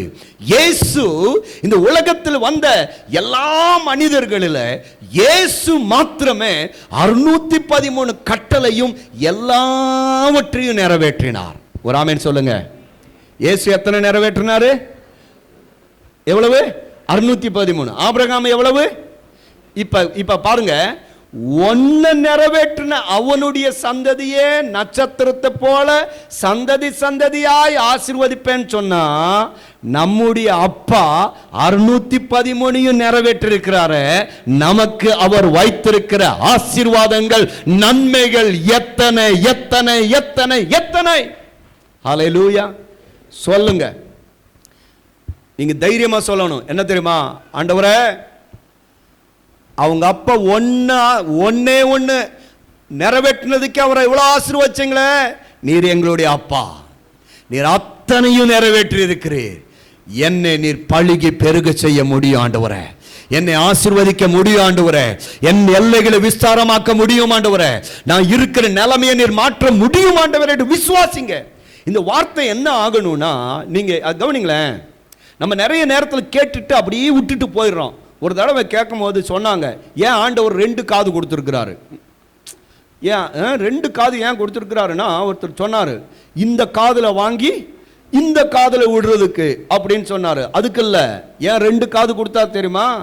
இந்த காதலையும் வாங்கு, இந்த காதலையும் வாங்கு, 2 உள்ள வரட்டும், இருதயத்தில் ஸ்டோர் பண்ணுன்றதுக்காக தான் 2 காது கொடுத்தாரு. ஆமென். நம்ம என்ன செய்யணும்னா, இந்த வார்த்தையை பெற்றுக்கொள்ளணும். பெற்றுக்கொண்டு இருதயத்துக்குள்ள வச்சு அசைப்போடணும். ஒரு அம்மா ஜெபம் பண்ணும்போது, ஆண்டவரே, அந்த வார்த்தைகளை நாங்கள் இரவும் பகல் அசைப்போட எங்களுக்கு உதவி செய்யுங்க, நாங்கள் கேட்டதோடு விட்டுறக்கூடாதுன்னு ஜெபம் பண்ணாங்க இல்லையா? அந்த வார்த்தையை உள்ள வச்சு அசை போட்டு அந்த வார்த்தை எனக்குள்ள மாமிசமாக மாற வேண்டும். ஒரு ஆமென் சொல்லுங்க. இந்த வார்த்தையை நீங்க கேட்டு அப்படியே போயிட்டா அது ஒண்ணுமே உங்களுக்குள்ள மாற்றத்தை உண்டாக்காது. வெறும் டைரியில எழுதி வச்ச ஒரு மாற்றத்தையும் உண்டாக்காது. அந்த வார்த்தை உங்கள் இருதயத்துக்குள்ள வந்து அந்த வார்த்தை மாமிசமாக மாறும் என்றால் உங்க வாழ்க்கையை கர்த்தர் தலைகீழாக மாற்றி விடுவார். கர்த்தர் அந்த ஈசாக்குக்கு அந்த ரகசியம் புரிஞ்சிச்சு. எங்க அப்பா ஒரே ஒரு கட்டளையை நிறைவேற்றினதுனால அவ்வளோ பெரிய ஆசீர்வாதம் சொன்னா, உங்களுக்கு எனக்கு அந்த ரகசியம் புரியணும். நம்ம அப்பா 613 நிறைவேற்றி இருக்கிறார். ஆமென். எத்தனை பேர் ஆமென் சொல்றீங்க? உங்க அப்பா எத்தனை நிறைவேற்றி இருக்கிறாரு? இப்ப நீங்க வீட்டில் போயிட்டு கணக்கு போடுங்க. இந்த கணக்கு மண்டைக்குள்ள புரிஞ்சிச்சுன்னா புரிஞ்ச மாதிரி, புரியலைன்னா விட்டுருங்க. என்னன்னா ஒன்ன நிறைவேற்றுறதுக்கே இவ்வளோ, அந்த ஆசீர்வாதங்கள்லாம் கணக்கு போடுங்க. சரியா? ஒன்ன நிறைவேற்றுறதுக்கே இவ்வளவுனா 613 நிறைவேற்றினதுனால எனக்கு எவ்வளவுன்னு சொல்லி கணக்கு போடுங்க. உங்களுக்கு நோட்டும் பத்தாது, உங்களுக்கு என்ன இருந்தாலும் பத்தாது. அவ்வளோ ஆசீர்வாதங்களை கர்த்தர் நமக்காக வச்சிருக்கிறார். ஹல்லேலூயா, ஆமென். இப்ப கர்த்தர் அவனோடு பேசின பிற்பாடு 6ஆம் வசனம், ஈசாக்கு கேராரிலே தங்கினான். ஈசாக்கு எங்க தங்குறாரு? கேராரில் தங்கினான். இப்ப கேராறு என்றது என்ன அப்படின்னு சொன்னா, அது வந்து ஒரு வறட்சியான இடம். அதாவது நல்ல மழை பொழிகிற நாட்கள்லயே கேராறுன்ற ஊரு ரொம்ப கொஞ்சம் மோசமான இடம் தான். சரியா? சாதாரண நாட்கள்லயே மோசமான இடம். இப்ப கர்த்தர் சொல்றாரு, நீ கேராறுல தங்குன்னு. அவன் கேராறுல ஈசாக்கு தங்குறான். தேசம் எல்லாம் என்னன்னா அங்க காய்ந்து போயிருக்கிறது. ஆனால் கேராறுல அவன் குடியிருக்கிறான், அங்கேயே தங்குறான். அங்க தங்கும் போது இப்ப பாருங்க, அவன் கூட ஒரு அழகான மனைவி இருக்கிறான். ஒரு ஆமேன் சொல்லுங்க, எல்லாரும் நல்லா சொல்லணும். ஆமேன். அழகான மனைவி. இந்த மனைவியை கூப்பிட்டுக்கிட்டே அவர் வந்து கேராறுல தங்குறாரு. இப்ப அந்த ஊர்க்காரங்களும் ரொம்ப மோசமானவங்க. ஏன்னா ஒரு அழகான பொண்ணை பார்த்துடக்கூடாது. பார்த்துட்டாவே அவங்க வந்து வேற மாதிரி அவங்க மனநிலைமை மாறிடும். அதனால இந்த பொண்ணு வேற ரொம்ப அழகா இருக்கிறதுனால எல்லாரும் வந்து கேட்குறாங்க, இது யாருன்னு ஈசாக்கு கிட்ட கேட்குறாங்க. இவருக்கு அப்பா டெக்னிக் அடிக்கடி வேலை செய்யுது. அப்பாவும் என்ன பண்ணாரு, அவங்க அம்மாவை பார்த்து என்னுடைய சகோதரி அப்படின்னு சொன்னதுனால நம்மளும் அதே டெக்னிக் பயன்படுத்தலாம். இப்போ இந்த ரெபேக்கால பார்த்து இது யாரு அப்படின்னு கேட்டால் என்ன சொல்றாரு, என் சகோதரிங்க அப்படின்னு சொல்றாரு. அப்படி சொல்லிட்டாரா? அதாவது ஆள் யாருன்னா ரட்சிக்கப்பட்டவர், யாருன்னா பூரண பலியானவர். ஆனால் சில பிரச்சனைகள் போராட்டம் வரும்போது இங்கே ஒரு ஆட்டம் கண்டுருது இல்லையா? எவ்வளோ ரட்சிக்கப்பட்டிருந்தாலும், எவ்வளோ ஊழியம் செஞ்சாலும், எவ்வளோதான் இருந்தாலும் சில நேரத்தில் நம்மையும் அறியாத ஒரு காரியம் வருது இல்லையா? அந்த நேரத்தில் நம்மளே தடுமாறிடுறோம். என்ன செய்யறது, வாட் இஸ் நெக்ஸ்ட் என்ற அந்த என்ன ஸ்டெப் எடுத்து வைக்கணுன்ற அந்த காரியம் நமக்கு புரியாமல் போயிடுது. ஈசாக்கு இங்கே அதுதாங்க நடந்துச்சு. அந்த இடத்துல தடுமாறுறான். அவனுடைய மனைவி பார்த்து என்னுடைய சகோதரி அப்படின்னு சொல்றான். அதுக்கப்புறம் அடுத்த வசனம் சொல்லி இருக்கு பாருங்க, 8ஆம் வசனம். அவன் அங்கே நெடுநாள் தங்கி இருக்கையில், நெடு நாட்கள் கேராறுல தங்குறான். பெலிஸ்தருக்கு ராஜாவாகிய அபிமெலேக்கு ஜன்னல் வழியாய் பார்க்கும்போது ஈசாக்கு தன் மனைவியாகிய ரெபெக்காளோட விளையாடி கொண்டிருந்ததை கண்டான். கவனிங்க, அந்த தேசத்துல இப்ப மழை இல்ல, பயங்கர உஷ்ணம். எல்லாம் பக்கத்துல அக்கினி நட்சத்திரம் அந்த வெயில் அடிக்கிறது போல அப்படி கொதிக்குது. சரியா? எல்லா பக்கத்துல கொதிக்குது. இப்ப நீங்க என்ன செய்வீங்க? இந்த ஊர்ல இருக்கிறவங்க உங்க மைண்ட் செட் எப்படி இருக்குன்னு கொஞ்சம் பல்ஸ் பார்க்குறேன். சரியா? எல்லா பக்கமும் கொதிக்குதுங்க. அனல் காத்து வீசிக்கிட்டே இருக்குது. நீங்க வீட்டுக்குள்ள இருக்கிறங்க, வீட்டு கதவு ஜன்னல் எல்லாம் மூடி வைப்பீங்களா, திறந்து வைப்பீங்களா? சொல்லுங்க.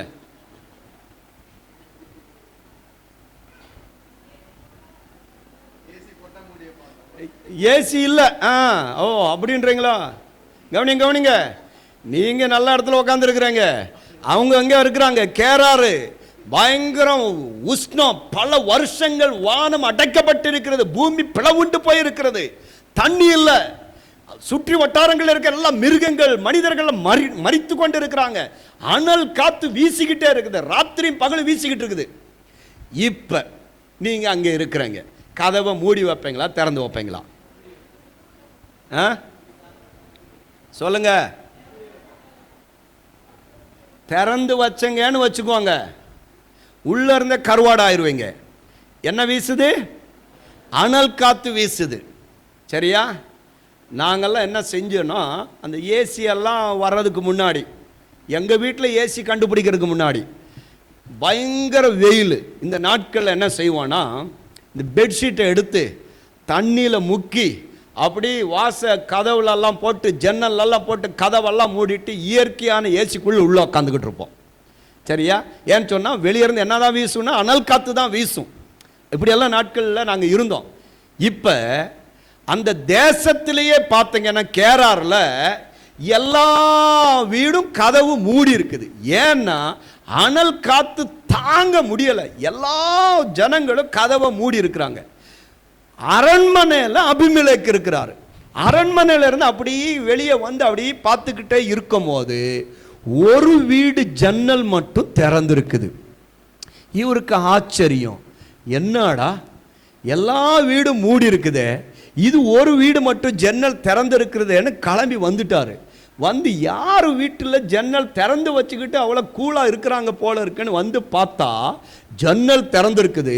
உள்ள யார் இருக்கிறானா, அண்ணனும் தங்கச்சியும் இருக்கிறாங்க. அண்ணனும் தங்கச்சியும் விளாண்டுக்கிட்டு இருந்தாங்களாம். என்ன விளாட்டுன்னெல்லாம் கேட்கக்கூடாது, அது நீங்கள் புத்திசாலிங்க. ஆமேன். அவங்க ரெண்டு பேரும் விளாண்டதை பார்த்த உடனே இப்போ கையும் களவுமா பிடிச்சிட்டாரு இந்த அபிமெலேக்கு. ஈசாக்கு கிட்ட கேட்கிறாரு, ஏம்பா இது உன் மனைவி தானே, உன் மனைவி கூட மனைவியாக இருக்கும் பொழுது நீ ஏன் அவளை பார்த்து தங்கச்சின்னு சொன்ன? இந்த ஊரில் இருக்கிறவங்க எவனாச்சும் அவளை கெடுத்திருந்தா என்ன பண்ணியிருப்ப அப்படின்னு சொல்லி கேட்கும் போது அவன் சொல்கிறான், இந்த ஊரில் இருக்கிறவங்க பொல்லாதவங்கன்னு எனக்கு தெரியும், என்னை கொண்டு போட்டுட்டு அவளை எடுத்துக்கிடுவாங்கன்னு சொல்லி இப்படி சொன்னேன் அப்படின்னு சொன்ன உடனே ஒரு ராஜா, இவன் யார் தெரியுமா, அந்த ஊருக்கு கேராருக்கு ஈசாக்கு சொந்தக்காரன் அல்ல, வழிப்போக்கன், அந்த போற வழியில தங்குறவன். அவனுக்கு ராஜாவுடைய கண்களில கர்த்தர் தயவு கிடைக்க பண்ணுகிறார். இப்ப அபிமெலேக்கு ஒரு சட்டம் கொண்டு வர பாருங்களேன். ஈசாக்குக்காகவே அந்த தேசத்துல ஒரு புது சட்டத்தை அவன் இயக்குறாங்க. அந்த சட்டம் என்னன்னா 11ஆம் வசனம் வாசிங்க. பின்பு அபிமெலேக்கு இந்த புருஷனையாகிலும் இவன் மனைவியையாகிலும் தொடுகிறவன் நிச்சயமாய் கொலை செய்யப்படுவான் என்று எல்லா ஜனத்துக்கும் அறிய சொன்னான். எல்லா ஜனத்துக்கும் கேராரில் இருந்த அத்தனை பேரும் கேட்கிற மாதிரி ஒரு சட்டத்தை சொல்றான். இந்த ஈசாக்கையும் அவனுடைய மனைவி எவனாச்சும் தொட்டங்க அவ்வளவுதான் நீங்க செத்தங்க அப்படின்ற ஒரு சட்டத்தையே கொண்டு வரான். ஏன் தெரியுமா, ஈசாக்கு தேவன் சொன்ன இடத்துல தங்குனதுனால அவனையும் பாதுகாக்கிறார், அவன் குடும்பத்தையும் கர்த்தர் பாதுகாக்கிறார். ஹல்லேலூயா. கவனிங்க, ஆண்டவருடைய சத்தத்துக்கு மாத்திரம் நீங்க செவி கொடுக்க ஆரம்பிச்சுட்டீங்க, நீங்க பஞ்சத்திர இடத்துல இருந்தாலும் உங்களை கர்த்தர் பாதுகாப்பார். யாருமே ஒருத்தர் உங்களை தொட முடியாதுங்க. உங்க வேலை பார்க்கிற இடத்துல நீங்க கர்த்தருடைய சத்தத்துக்கு செவி கொடுங்க. ஆண்டவருடைய சத்தத்துக்கு மாத்திரம் செவி கொடுத்துட்டு இருங்களேன், ஒருவனும் உங்களுக்கு விரோதமாக எதிர்த்து நிற்கவே முடியாது. எல்லாருடைய கண்களில உங்களுக்கு தயவு கிடைக்கும்படியாக ஆண்டவர் உதவி செய்வார். ஈசாக்குக்கு அதை செய்தார். ஈசாக்குக்காக தேச சட்டத்தையே அங்கே மாத்துறாங்க. ஏன் சொன்ன, இதுக்கு முன்னாடி அப்படி கிடையாது. யாரு அழகான பெண்கள் இருந்தா அவளை கெடுத்துருவாங்க, தூக்கிட்டு போயிடுவாங்க. ஆனால் ஈசாக்கு நிமித்தமாக தேசத்தின் சட்டத்தையே கர்த்தர் மாற்ற உண்மையுள்ள தேவனாயிருக்கிறார். அதே கர்த்தர் தான் உங்களுடைய தேவனும் என்னுடைய தேவனும் ஆயிருக்கிறார். எத்தனை பேர் ஆமென் சொல்றீங்க? அடுத்த வசனம் வாசிங்க. ஈசாக்கு அந்த தேசத்தில் விதை விதைத்தான். ஈசாக்கு அந்த தேசத்தில் விதை விதைத்தான். கர்த்தர் அவனை ஆசீர்வதித்ததினால் அந்த வருஷத்தில் 100 மடங்கு பலன் அடைந்தான். அந்த வருஷத்துல 100 மடங்கு பலன் அடைந்தான். ஆமென். இப்போ ஒரு முக்கியமான ஒரு சத்தியத்தை சொல்ல விரும்புறேன். எத்தனை பேர் இந்த இடத்துல நாங்க ஆசீர்வதிக்கப்படணும்னு நினைக்கிறவங்களோ அவங்க மட்டும் உங்க வலது கரத்தை உயர்த்தி ஆமேன் அப்படின்னு சொல்லுங்க பார்க்கலாம். பரலோகம் பார்க்கட்டும் உங்க கையை. ஆமேன், ஆமேன். சரி, இப்போ எத்தனை பேர் இங்கே சொல்கிறீங்க, நாங்கள் நல்லா சம்பாதிக்கிறோம், நாங்கள் எல்லாம் செய்கிறோம், ஆனால் இந்த மாத கடைசி வந்துட்டா கல்லா பெட்டி காலி ஆகிடுது அப்படின்னு எத்தனை பேர் சொல்கிறீங்க? உண்மையாக சொல்லணும். ஆமாங்க, மாத கடைசியாக வந்தாக்க எங்களுக்கு கஷ்டம் வந்துடுது, இல்லை நாங்கள் யாருக்கிட்டாவது கடன் வாங்க வேண்டிய சூழ்நிலை வந்துடுது, ஆரம்பத்தில் நல்லா தான் இருக்குது ஆனால் மாத கடைசின்னு வந்துடுது அப்படின்னு எத்தனை பேர் சொல்கிறீங்க? சரி, உங்களுக்கு தான் இந்த செய்தி. இந்த சூழ்நிலை மாறணும் அப்படின்னா நான் என்ன செய்யணும்? என்ன செய்யணும்? அந்த ரகசியத்தை தான் சொல்றதுக்காக தான் நான் இன்னைக்கு வந்திருக்கிறேன். அல்லேலூயா, ஆமென். பஞ்சம், பஞ்ச நாட்கள், பஞ்ச வருஷம், பஞ்ச தேசம். ஈசாக்கு கேராரிலே தங்கி இருக்கிறான். 8ஆம் வசனத்தில் வாசித்தோம். என்ன வாசித்தோம்? நெடுநாள் தங்கி இருந்து என்ன பண்ணான்? மனைவியோடு விளையாடி கொண்டிருந்தான். நிறைய பேரு கஷ்டம் வந்துருச்சு, பாடு வந்துருச்சு, உபத்திரம் வந்துருச்சு, ஏதோ வீட்டில் குறைவு வந்துருச்சு, சின்ன சின்ன உரசல் வந்துருச்சுன்னா குடும்பத்தில் கணவன் மனைவி ஐக்கியமாய் இருப்பது இல்லை, கணவன் மனைவி சந்தோஷமாய் இருப்பது இல்லை, கணவன் மனைவி சமாதானமாய் இருப்பது இல்லை. நிறைய வீட்டில் கணவன் மனைவி ஆப்போசிட்டாவே இருக்கிறாங்க. ஒரு நாளும் அவங்க அவர்கள் வாழ்க்கையில தேவன் இணைத்து நோக்கத்தை நிறைவேற்றாதபடிக்கு அவர்கள் எப்பயும் சண்டை போடுகிறவர்களாக காணப்படுறாங்க. காரணம், பல காரணம் சொல்லுவாங்க. எங்க வீட்டில் இது இல்லை, அது இல்லை, இவர் அதை செய்யறது இல்லை, இவர் இதை செய்யறது இல்லை, இந்த அம்மா அதை ஆக்குறது இல்லை, இதை கவனிக்கிறது இல்லை, எதேதோ பல சாக்கு போக்குகளை சொல்லிக்கொண்டு குடும்பத்தில் உறவு இல்லாமல், ஐக்கியம் இல்லாமல், சந்தோஷம் இல்லாமல், சமாதானம் இல்லாமல் குடும்பத்தில் ஒரே வீட்டில் தான் இருப்பாங்க. எத்தனை கணவன்மார் மனைவிமார் முகத்தை முகமாக பார்த்து பேசி எவ்வளோ நாள் ஆச்சு தெரியுமா? ஒரே கட்டிலில் படுத்து எவ்வளோ நாள் ஆச்சு தெரியுமா? ஒரே சண்டை, ஒரே போராட்டம். ஆரம்ப கல்யாணம் முடிக்கும் போது கண்ணே மணியே பொண்ணே இப்படி எல்லாம் வாழ்த்துனாங்க இல்லையா? ஒருத்தர் இப்படி தான் அவர் மனைவியை பார்த்து எப்போ பார்த்தாலும் தேனே மானே போனே இப்படி தங்கம் இப்படியே சொல்லிக்கிட்டு இருப்பார். எப்போ பாரு இப்படி தான் சொல்லுவார். ஒரு நாள் அவரை கூப்பிட்டு, எங்க உங்கள் மனைவி மேலே அவ்வளோ பிரியமாங்க, எப்போ பாரு இப்படியெல்லாம் ஸ்வீட்டு அது ஜாங்கிரி பூந்தி இப்படியெல்லாம் சொல்லி கூப்பிடுறீங்களே அவ்வளோ பிரியமானு கேட்டால் அவர் சொன்னார், இல்லைங்க அவள் ஒரிஜினல் பேர் என்னன்னு மறந்து போச்சு, அதனால இப்படியெல்லாம் சொல்லி சொல்லி சமாளிச்சுக்கிட்டு இருக்கேன்னாராம். சரியா? நிறைய குடும்பங்களுக்குள்ள ஐக்கியம் இல்லை, நிறைய குடும்பங்களுக்குள்ள ஒற்றுமை இல்லை. ஏதோ ஒரு காரணத்தை சொல்லி சண்டை, டெய்லி சண்டை, சண்டை இல்லாமல் அவங்களால தூங்கவே முடியாது. இப்படி இருக்கிற குடும்பங்கள் நிறைய இருக்குது. ஈசாக்கு அவனை சுற்றிலும் பஞ்சம், தேசம் அவனுக்கு விரோதமாக இருக்கிறது. அவனுக்கு இவள் மனைவி என்று சொல்லுவதற்கு கூட அங்கு தைரியம் இல்லை. ஆனால் வீட்டிற்குள்ள ஈசாக்கு தன் மனைவியோடு ஐக்கியமாயிருந்தான், சமாதானமாயிருந்தான். உங்க குடும்ப சமாதானத்தை நீங்கள் காத்துக்கொள்வீர்கள் என்றால் நீங்க எப்பேர் பெற்ற இடத்துல இருந்தாலும் கர்த்தர் உங்களை ஆசீர்வதிப்பார்.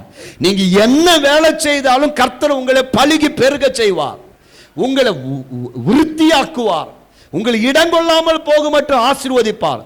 அதுக்கு ஃபர்ஸ்ட் முதல் ரகசியம் என்னன்னா குடும்ப ஐக்கியம் சரியாக இருக்கணும்.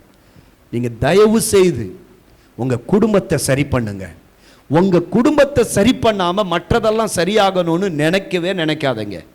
நீங்க குடும்பம் சரியாச்சுன்னா ஆட்டோமேட்டிக்கா உங்க சுற்றிலும் இருக்கிற காரியங்கள் சரியாகும். கணவன் மனைவி நல்ல ஐக்கியமா இருங்க. தேவ சமூகத்தில் ஜெபித்து, தேவ சமூகத்தில் ஒரே சிந்தையோடு, ஏக சிந்தையோடு நீங்கள் ஐக்கியமா இருங்க. உங்க சுற்றிலும் இருக்கிற சூழ்நிலைகள் தானா மாறும். கர்த்தர் வைத்திருக்கிறதான அந்த திட்டத்தை குடும்ப ஐக்கியத்தில் நிறைவேற்றுங்க. அந்த குடும்பத்தை சுற்றிலும் வேலி அடைத்து அந்த குடும்பத்தை கர்த்தருடைய சித்தத்துக்குள்ள கொண்டு வாங்க. வெளியே இருக்கிற காரியங்கள் எல்லாம் தானா மாறும். அல்லேலூயா. இது முதல் சீக்ரெட். ரெண்டாவது சீக்ரெட், என்னன்னா 12ஆம் வசனத்தில் வாசிச்சோம், அந்த தேசத்தில் ஈசாக்கு விதை விதைத்தான். எந்த தேசம்? கேரார். கேரார் எப்படிப்பட்ட தேசம் சொன்னேன்? பஞ்சம். சும்மாவே அங்கே மழை பெய்யாது, சும்மாவே அது காஞ்சு போன தேசம். ஆனா அந்த தேசத்துல ஈசாக்கு விதை விதைக்கிறான். என்ன அப்படின்னா கவனிங்க,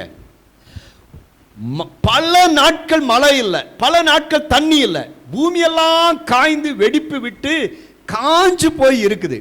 அந்த தேசத்துல எல்லாருமே கஷ்டப்படுறதான நாளில் ஒரு நாள் ஈசாக்கு காலங்காத்தால எந்திரிச்சான். வீட்டுக்கு வெளியே போய் பார்த்தா அந்த கலப்பை இருக்குல்ல, கலப்பை தெரியலையே, கலப்பைன்னா ஏறு உழுறது. தமிழில் தான் கலப்பைன்னு சொல்லுவாங்க, நான் என்ன பாஷையில் சொல்ல, கன்னடத்தில் சொல்லட்டுமா? சரி, இந்த கலப்பையை எடுத்து தோல் மேலே வச்சுக்கிட்டான். வச்சுட்டு அப்படி நடந்து போகிறான். இது ஊரே வேடிக்கை பார்க்குது. ஏன் அப்படின்னா அவங்க எல்லாம் நினச்சிட்டாங்க, இந்த ரொம்ப உஷ்ணத்தினால ஈசாக்குக்கு மரம் கலண்டு போச்சு. ஏன்னா மழையும் இல்லை தண்ணியும் இல்லை. ஆனால் இவர் கலப்பையை தூக்கிட்டு போய்கிட்டு இருக்கிறானே, ஒரு லூசு பையன் சிக்கினா, வாங்க என்ன நடக்குதுன்னு பார்க்கலான்னு ஊரே அவன் பின்னாடி ஊர்வலமாக போய்கிட்டு இருக்கிறாங்க. ஈசாக்கு பல இடத்தை தாண்டி தாண்டி தாண்டி போகிறான். போகிற இடத்துலலாம் ஜனங்க ஏளனம் பண்ணுறாங்க, சிரிக்கிறாங்க. ஆனால் இவன் நேரம் போயிட்டு அவனுடைய வயல்வெளியை பார்த்து அந்த இடத்துல கலப்பையை வைத்து ஏற்பூட்டி அந்த இடத்துல உழ ஆரம்பிக்கிறான். பூமி கரடு முரடா தான் இருக்குது, வெங்கலம் போல தான் இருக்குது. ஆனால் விசுவாசத்துல இந்த ஈசாக்கு அந்த கடினமான இடத்துல ஏர் உழுறான். கடினமான இடமா இருக்கிறதுனால திரும்ப திரும்ப திரும்ப திரும்ப உழுறான். ஊரே வேடிக்கை பார்த்துக்கிட்டு இருக்கு, எல்லாரும் கை கொட்டி சிரிச்சுக்கிட்டு இருக்கிறாங்க. அதை பத்தி எல்லாம் ஈசாக்குக்கு கவலை இல்லை. அவன் யாரையும் பொருட்படுத்தாதபடிக்கு நல்ல நிலத்தை விழுந்துட்டு என்ன பண்ணுனான்னா, அவன் கையில என்ன இருக்குன்னா விதை இருக்குது. அந்த விதைய எடுத்துட்டு வந்து அந்த மூட்டையை கொண்டு வந்து அந்த இடத்துல உழுத நிலத்துல வந்து விதைக்க ஆரம்பிச்சான். ஊருக்கே ஆச்சரியம். என்ன ஆச்சரியம் தெரியுமா? சரி சொல்லுங்க, நான் சொல்லிட்டேன் ஆச்சரியம்னு. என்ன ஆச்சரியப்பட்டிருப்பாங்க நீங்க சொல்லுங்க பார்க்கலாம்.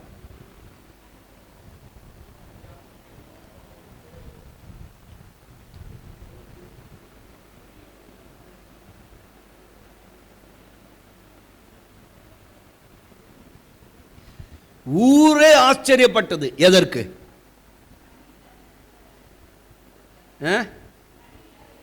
தண்ணி இல்லாத இடத்துல விதைக்கிறானே, அதுக்கு அவங்க பேர் வச்சுட்டாங்க, லூசுன்னு பேர் வச்சுட்டாங்க. சரி, ஆச்சரியப்பட்டது எதற்கு? விதை போடுறதுக்கு முன்னாடியே முளைச்சிருச்சா? எதுக்கு? ஏன் அப்படின்னா அந்த தேசத்துல ஒருத்தங்கிட்டையும் நெல் இல்லை, ஒருத்தங்கிட்டையும் விதை இல்லை, யாருக்கிட்டையும் விதை இல்லை. ஆனால் ஒருத்த மாத்திரம் விதைய வச்சிருக்கிறான். யார் அதுன்னா ஈசாக்கு. எல்லாரும் ஆச்சரியப்பட்டதுக்கு காரணம் என்ன அப்படின்னா, இவங்கிட்ட மட்டும் எப்படி விதை இருக்குது. அதாவது முதல் வருஷம், ரெண்டாவது வருஷம் பஞ்சம், மூணாவது வருஷம் பஞ்சம், பஞ்ச நாட்கள் போக போக போக எல்லார் வீட்லயும் விதை இருந்துச்சு. என்ன பண்ணிட்டாங்க அப்படின்னா, இந்த பஞ்சம் வர வர வர இந்த விதை நெல் எதுக்காக வச்சிருப்பாங்க? விதைக்கிறதுக்காக, சாப்பிட்றதுக்காக இல்லை. ஒரு விவசாயி பாருங்க, எதை வேணா தொடுவான், எல்லா மூட்டையும் எடுத்து சமைப்பான். ஆனால் எதை மட்டும் தொடமாட்டான் தெரியுமா? இந்த விதை நெல்லை தொடமாட்டான், அது ஒதுக்கி வச்சிருவான். அந்த ஊரில் எல்லாரும் என்ன செஞ்சாங்கன்னா, பஞ்சம் அதிக ஆக ஆக எல்லா மூட்டையை கழட்டி விதை நெல்லெல்லாம் சாப்பிட்டாங்க. விதை நெல்லை சாப்பிடாமல் வைத்திருந்த ஒரே ஒரு நபர் யாருன்னா ஈசாக்கு மட்டும்தான். எல்லாரும் மூக்கு மேலே கை வைக்கிறாங்க. என்னன்னா, இவங்கிட்ட மட்டும் எப்படி இந்த விதை நெல் இருக்கிறது? பிரியமானவர்களே, கர்த்தர் அவனை ஆசீர்வதித்ததற்கு காரணம் என்னன்னா, அவனுக்கு தேவைகள் வருகிறது. தேசமே பஞ்சம், அவனுக்கும் குறைவுகள் இருக்கிறது. அதனால தான் அவன் விதைக்கிறதுக்காக போறான். சரியா? ஆனால் பஞ்சம் அதிகமானாலும் அதிகமானாலும் அதிகமானாலும், தன்னுடைய தேவைகள் அதிகமானாலும்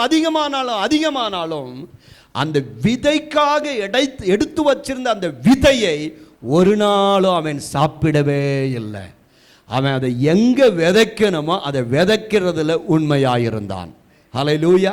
நான் உங்களுக்கு சொல்லுகிறேன், அருமையான கர்த்தருடைய பிள்ளைகளே, கர்த்தர் உங்களுக்கு நன்மையை கொடுப்பார், கர்த்தர் உங்களுக்கு ஆசீர்வாதத்தை கொடுப்பார், கர்த்தர் உங்களுக்கு சம்பாத்தியத்தை கொடுப்பார். நீங்க சம்பாதிக்கிறீங்க, வேலைக்கு போறீங்க, சம்பாதிக்கிறீங்க, சம்பாதிக்கும் பொழுது கர்த்தர் உங்களுக்கு அதை கொடுக்கிறார் என்றதை நீங்கள் விசுவாசிக்கணும். நான் இன்னைக்கு சம்பாதிக்கிறேன், எனக்கு ஒரு வருமானம் வருது அப்படின்னு சொன்ன யார் கொடுக்கிறது? அது கர்த்தர் கொடுக்கிறார். முதலாவது அதை விசுவாசிக்கணும். விசுவாசிச்சுட்டு என்ன செய்யணும்னா, முதலாவது கர்த்தருக்கு என்று சொல்லி விதை நெல், அதிலிருந்து ஒரு பகுதியை எடுத்து விதையாக வைத்துடணும். அந்த விதையை நீங்க தொடவே கூடாது, தொடவே கூடாது. ஹல்லேலூயா. தொடவே கூடாது. நிறைய பேர் என்ன செய்யறாங்க அப்படின்னு சொன்னா, அவங்க வாங்குற சம்பளத்தில் முதல்ல கர்த்தருக்கு எடுத்து வைக்க மாட்டாங்க. வீட்டு வாடகை கொடுக்கணும். எங்கள் ஊரில் நான் சொல்கிறது சரியா, வீட்டு வாடகைக்கு கொடுக்கணும். முதல்ல என்ன பண்ணலாம், வாடகை கொடுத்துடலாம். இல்லைன்னா ஹவுஸ் ஓனர் வீடை காலி பண்ண வச்சுருவார். அடுத்து கரண்ட் பில்லை கட்டிடணும். இல்லைன்னா அவன் ஃபீஸ் கேரியரை பிடிங்கிடுவான். அடுத்து பால்காரனுக்கு காசு கொடுத்துடணும். அடுத்து மளிகைக்காரனுக்கு காசு கொடுத்துடணும். அடுத்து தண்டல்காரனுக்கு காசு கொடுத்துடணும். அதுக்கப்புறம் பாக்கெட்டில் இருந்து இப்படி எடுத்தாக்க ஒன்றுமே வராது. அதுக்கப்புறம் 2 நாள் 3 நாள் அவ்வளவுதான், முடிஞ்சு போச்சு. அதுக்கப்புறம் மாதம் ஃபுல்லாக இன்னொருத்துக்கிட்ட போயிட்டு, அண்ணே தண்டல்கார அண்ணே காசு கொடுங்க, அல்லது ஜுவல்ஸ் எல்லாம் வச்சு அங்கேருந்து பணத்தை வாங்குறது. அடுத்த மாதம் திரும்ப அதுக்கு வட்டி கட்டணும். இப்படி அவங்க நாட்கள் போய்கொண்டு இருக்கிறது. நான் சொல்கிறேன், இந்த ரகசியத்தை புரிந்து கொள்ளுங்க. ஆண்டவர் கொடுக்கும் பொழுது முதலாவது எடுத்து நீங்கள் ஆண்டவருக்குன்னு வச்சுருங்க. ஒருவேளை சோதனை நிறைய வரும். அப்போ தான் என்னென்னு, இந்த பக்கம் காலி ஆகும்போது அதுதான் இருக்குதே, சர்ச்சுக்கு தானே, ஆண்டவருக்கு தானே, அப்புறம் கொடுத்துக்கலாம். பாஸ்டர் நல்லா தானே இருக்கிறாரு, அந்த பாஸ்டர் அம்மா வேலை பார்க்குறாரு, போதா குறைக்க அவங்க புள்ள வேற இப்போ வேலைக்கு போகிறாரு, அவருக்கு என்ன குறைச்சலா, அதெல்லாம் பார்த்துக்கிடலாம். காரு வேற வச்சிருக்கிறாரு, அவருக்கு என்ன வீட்டு வாடகையா கொடுக்கணும். இதெல்லாம் நினச்சிட்டு நமக்கு தான் கஷ்டம். அதனால என்ன செய்யலாம், முதல்ல நம்ம வயிறை பார்க்கலாம். அவருக்கு கர்த்தர் இருக்கிறார், அவருக்கு நம்ம ஒன்று செய்யலாம். ஆண்டவரே எங்கள் ஊழியக்காரை ஆசீர்வதியும், அவருக்காக நாங்கள் ஜெபம் பண்ணலாம், மற்றதெல்லாம் நம்மளே பார்த்துக்கலாம். பாருங்க, ரகசியத்தை சொல்கிறேன். 2 பேர் இருந்தாங்க. 2 பேர். அந்த 2 பேருக்கு கர்த்தருக்கு கொடுக்கணும்னு ஆசை. சரியா? 2 பேரில் ஒருத்தன் என்ன பண்ணா, கர்த்தருக்காக கொடுக்கறதுக்காக போகிறான். எங்க? ஆதியாகமம் 4ஆம் அதிகாரம் 3ஆம் வசனம் வாசிங்க. பேசணும், ஏன் காது வசனத்தை கேட்கணும். 3 காரியம். புரிஞ்சா? சொல்லுங்க பார்க்கலாம். யார் கண்ணு? என் கண்ணு பார்க்கணும், என் வாய் பேசணும், என் காது கேட்கணும். சில பேர் வாசிச்சங்கன்னா எறும்புக்கு கூட கேட்காது. அது மாதிரி அவங்களுக்கே தெரியாது, இன்னும் சொல்ல போனால் அவங்களுக்கே கேட்காது, அது மாதிரி வாசிப்பாங்க. ஆனால் தேவ பிள்ளைங்க எப்படி இருக்கணும்? சத்தமாக வாசிக்கணும். வாசிக்கிறது நீங்கள் வாசிக்கிற அந்த சத்தம் உங்கள் காதுக்குள்ளே போகணும். ஆமென். டெஸ்ட் பண்ணிடலாம். 4 ரெடி. 1 2 3 வாசிங்க.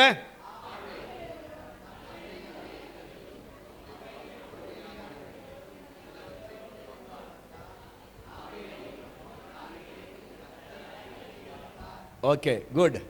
வீட்டில் போயிட்டு இன்னும் சத்தமாக வாசிங்க. சரியா? தனியாக இருக்கும்போது சத்தமாக வாசிங்க.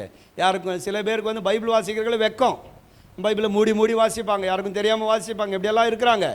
ஆனால் தேவ பிள்ளைகள் நல்ல சத்தமாக வாசிக்கணும். நீங்கள் வாசிக்கிற அந்த விசுவாச வார்த்தைகள் உங்கள் செவிக்குள்ளே போகணும். ஆமென். விசுவாசம் எதனால வரும்? எந்த கேள்வினால? என்னைய பார்த்து கேள்வி கேட்கறதுனாலயா, இல்லை பாஸ்டரை பார்த்து கேள்வி கேட்கணும்? அதல்ல, உங்கள் வார்த்தையை நீங்கள் வாசிக்கிற அந்த கேள்வினால விசுவாசம் உள்ள வரும். அல்லேலூயா. ஆமென். இப்போ அடுத்த வசனம் வாசிங்க. 5வது வசனம் சத்தமாக வாசிங்க எல்லாரும். காயினையும் அவன் காணிக்கையும் அங்கீகரிக்கவில்லை. அப்பொழுது காயினுக்கு மிகவும் எரிச்சல் உண்டாகி அவன் முகநாடி வேறுபட்டது. சரி, இப்போ ஒரு கேள்வி கேட்டுறேன்.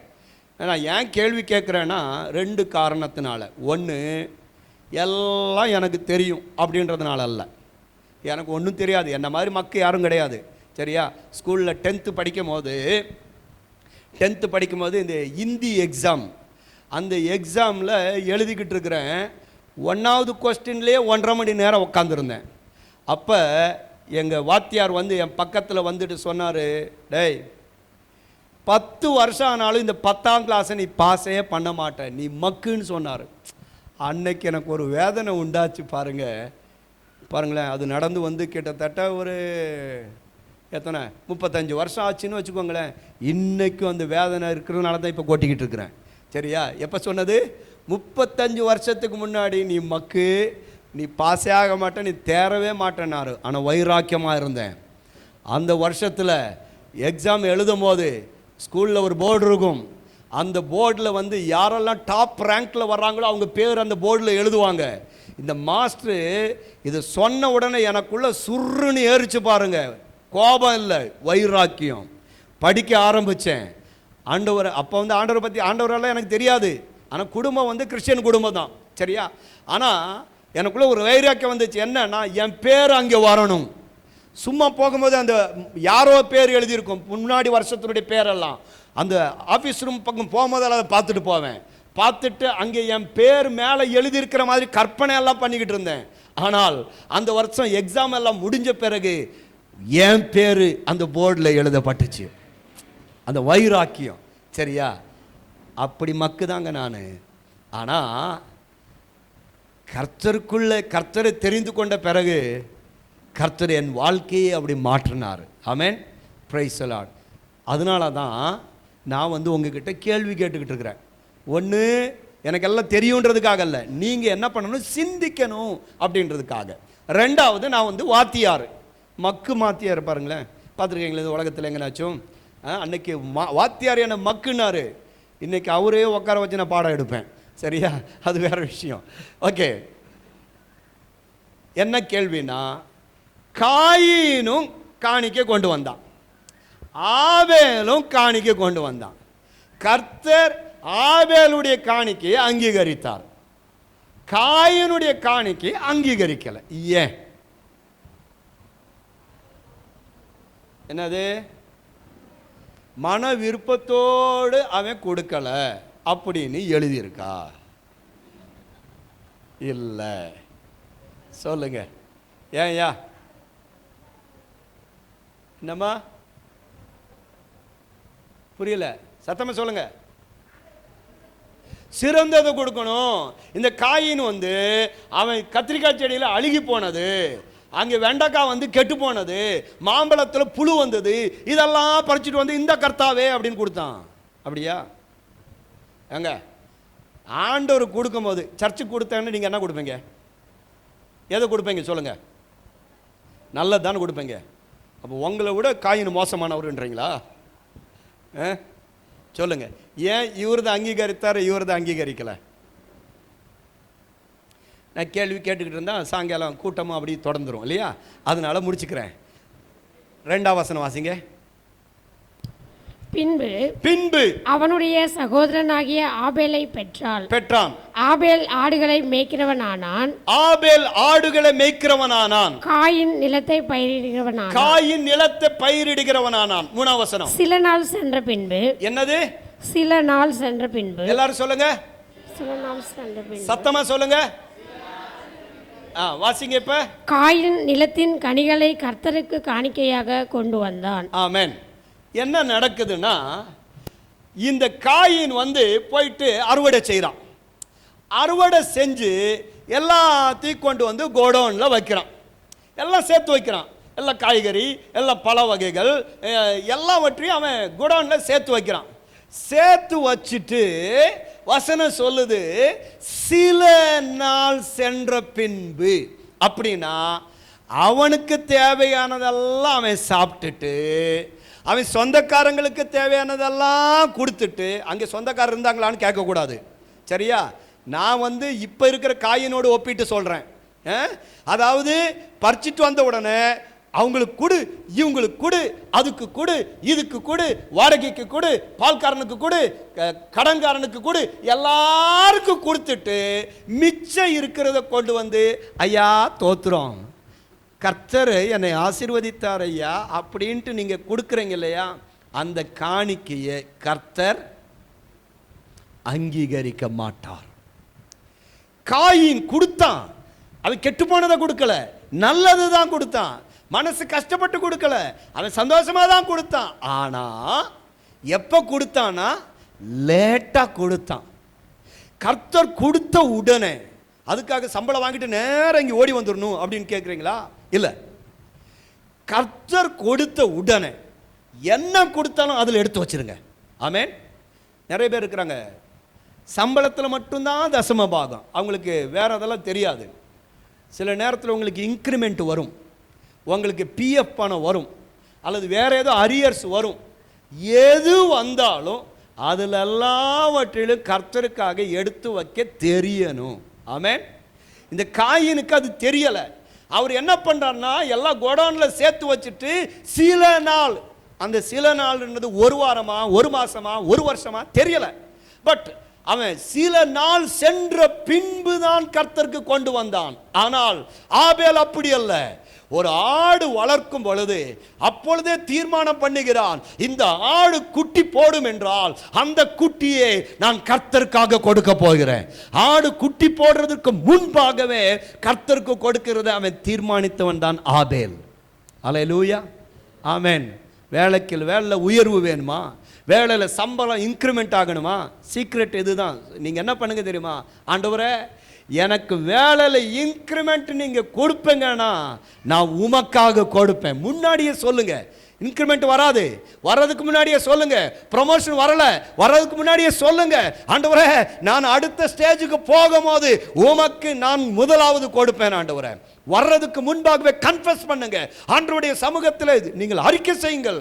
ஆண்டவர் நிச்சயமாய் உங்கள் இருதயத்தின் நினைவை கண்டு உங்களை ஆசீர்வதிக்கிறவராயிருக்கிறார். ஆபேலையும் அவன் காணிக்கையும் கர்த்தர் அங்கீகரித்தார். ரகசியம் புரிஞ்சா? தேசத்தில் ஒருத்தங்கிட்டையும் விதை இல்லை, ஈசாக்கு கிட்ட மட்டும் விதை இருக்கு. என்ன ரகசியம் சொல்லுங்க? பதில் தான் சொல்லிட்டேனே. அவங்கிட்ட மட்டும்தான் என்ன இருக்குது? விதை இருக்கிறது. விதை இருக்கிறது. தேவ பிள்ளைங்க மாச கடைசின்னு சொல்ற இந்த வார்த்தை இருக்குல்லையா, இதை விட அவமானமான வார்த்தை இந்த உலகத்தில் வேற எதுவுமே இல்லை. உங்ககிட்ட யாராச்சும் வந்து சொல்லும் போது கேட்கும் போது இங்கே மாச கடைசிங்க அப்படின்னு சொல்லக்கூடாது. அப்படின்னு என்ன அர்த்தம்? மாச கடைசி ஆனாலும் உன் பர்ஸு குறையக்கூடாது, உன் கல்லாப்பெட்டி காலியாக கூடாது, உங்க வீட்டில் அரிசியும் எண்ணெயும் மாவும் குறையக்கூடாது.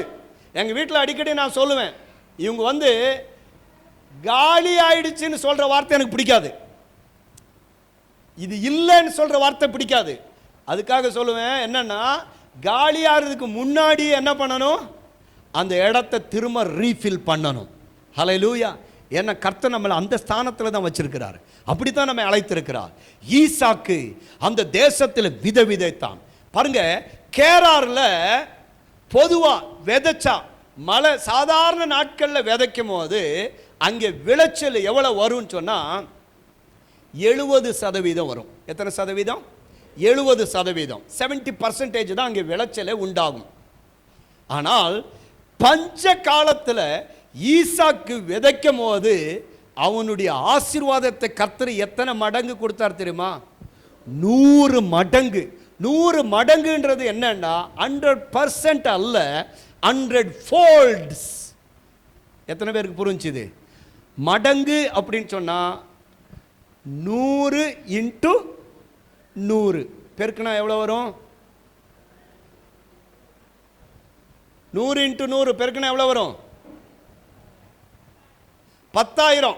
அப்படின்னா ஈசாக்கு ஒரு 10 மூட்டை நெல் விதைச்சிருந்தா எவ்வளோ அறுவடை செஞ்சிருப்பான்?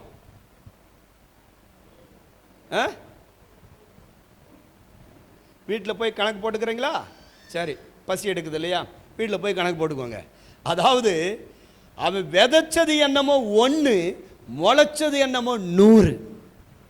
விதைச்சது என்னமோ 1000, அவன் முளைச்சது என்னமோ 10 லட்சம். இப்படி பழுகி பெருகினது ஏராளமான ஆசீர்வாதம். அடுத்த வசனம் சொல்லுது, 13ஆம் வசனம், அவன் ஐஸ்வர்யவானாகி வர வர விருத்தி அடைந்து. என்னது? வர வர விருத்தி அடைந்து. எல்லாரும் சொல்லுங்க. இந்த வர வர விருத்தி அடைந்துன்னு என்ன தெரியுமா? வர வர விருத்தி அடைந்து என்னது?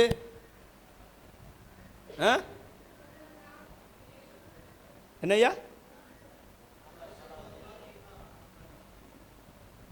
இந்த வருஷம், அடுத்த வருஷம், அப்படியா? என்னன்னா, இப்போ உதாரணத்துக்கு சொல்கிறேன், அவன் வீட்டில் வந்து மாமரம் ஒன்று இருக்குது, சரியா? அந்த மரத்தில் வந்து 1000 பழம் இருக்குது. இன்னைக்கு என்ன பண்ணுறான், போயிட்டு அந்த 1000 பழத்தையும் பறிச்சுட்டு வரான். திரும்ப 1000 பழம் எப்போ வரும் சொல்லுங்க? அடுத்த வருஷம். ஆனால் ஈசாக்குடைய காலத்தில் என்ன நடந்துச்சுன்னா, இந்த வருஷம் இந்த மாதம் போய் பறிச்சுட்டு வருவான், திரும்ப அடுத்த மாதம் போனால் 1000 பழம் இருக்கும், திரும்ப அடுத்த மாதம் போனால் 1000 பழம் இருக்கும். இதுதாங்க அங்கே சொல்லப்பட்டிருக்கிற ரகசியம். வர வர வர வர விருத்தி அடைஞ்சு, அதாவது பறிக்க பறிக்க, அறுவடை செய்ய முளைத்து கொண்டே அவனுடைய வயல் நிலங்கள் முளைத்து கொண்டே இருந்ததாம். அல்லேலூயா. ஈசாக்குடைய வாழ்க்கையில் நடந்தது. காரணம் என்ன தெரியுமா? அவன் பூரண பலியான மனுஷன். அவனுக்கு செய்த ஒரு உனக்கும் எனக்கு செய்ய உண்மையில் அவராயிருக்கிறார். அல்லேலூயா. வர வர விருத்தி அடைந்தான். அடுத்து மகா பெரியவனானான். அடுத்த வசனம், அவனுக்கு ஆட்டு மந்தையும் மாட்டு மந்தை அநேக பணிவிடைக்காரரும் இருந்தபடியினாலே பெலிஸ்தர் அவன் பேரில் பொறாமை கொண்டு. கவனிங்க, இங்க ஆட்டு மந்தை மாட்டு மந்தை என்று சொல்லி சிங்குலர்ல சொல்லியிருக்கு. மந்தைன்னு இருக்குது, ஆனா அதை வந்து சிங்குலர்ல சொல்லியிருக்குது. நீங்க ஆங்கில வேதத்தில் வாசிப்பீங்கன்னு சொன்னா அது ஃப்ளாக்ஸ், அதாவது ஹெர்ட்ஸ் அப்படின்னு இருக்கும், மந்தைகள் அப்படின்னு இருக்கும். அப்படின்னா என்னன்னா, இங்கே ஒரு 1000 மாடு இருக்குது, இதே போல மந்தைகள் அந்த ஊர்ல ஆயிரக்கணக்கான மந்தை அவனுக்கு இருந்துச்சு. ஆட்டு மந்தைகள், மாட்டு மந்தைகள், கழுதைகளுடைய மந்தைகள், ஒட்டகங்களுடைய மந்தைகள் மந்தைகள் மந்தைகள் அந்த ஊர் ஃபுல்லா, கேராறு முழுவதும் எந்த பக்கம் திரும்பினாலும் அங்கே 1000 ஆடு ஒரு மந்தையா இருக்கு. யாருதுப்பா? அது ஈசாக்குது. அடுத்து கொஞ்ச தூரம் போன இன்னொரு மந்தை இருக்குது, இது யாருதுப்பா? ஈசாக்குது. ஊரை இவனுடைய மந்தைகளினால நிரப்பப்பட்டிருக்கு. இப்ப அந்த ராஜா பார்க்கிறான், பார்த்துட்டு சொல்றான், நேரா ஈசாக்கு கிட்ட வந்து சொல்றான், கையெடுத்து கும்பிடுறான், ஈசாக்கே, நீ என்னை விட பெரியவள் ஆயிட்ட. நீ எதுக்காக வந்த? இந்த ஊரை கிராஸ் பண்ணி போகிற நேரத்திலேயே இவ்வளோ பெரிய ஆளாக இருக்கிறேன்னு சொன்னால் எங்களால் தாங்காதுப்பா, என்னை விட்டு போயிரு அப்படின்னு சொல்லி அவங்ககிட்ட கெஞ்சுற அளவுக்கு வந்துட்டான் அந்த அபிமெலேக்கு. அபிமெலேக்குன்னு சொன்னால் பேர் அல்ல, பேர் கிடையாது. அபிமெலேக்குன்றது பட்டம். நீங்கள் பார்த்தீங்கன்னா ஆபிரகாம் காலத்துலேயும் அபிமெலேக் இருந்தார், ஈசாக் காலத்திலையும் அபிமெலேக் இருந்தார். அப்படின்னா அந்த ராஜாவுடைய பட்டத்துக்கு பெயர் அபிமெலேக்கு.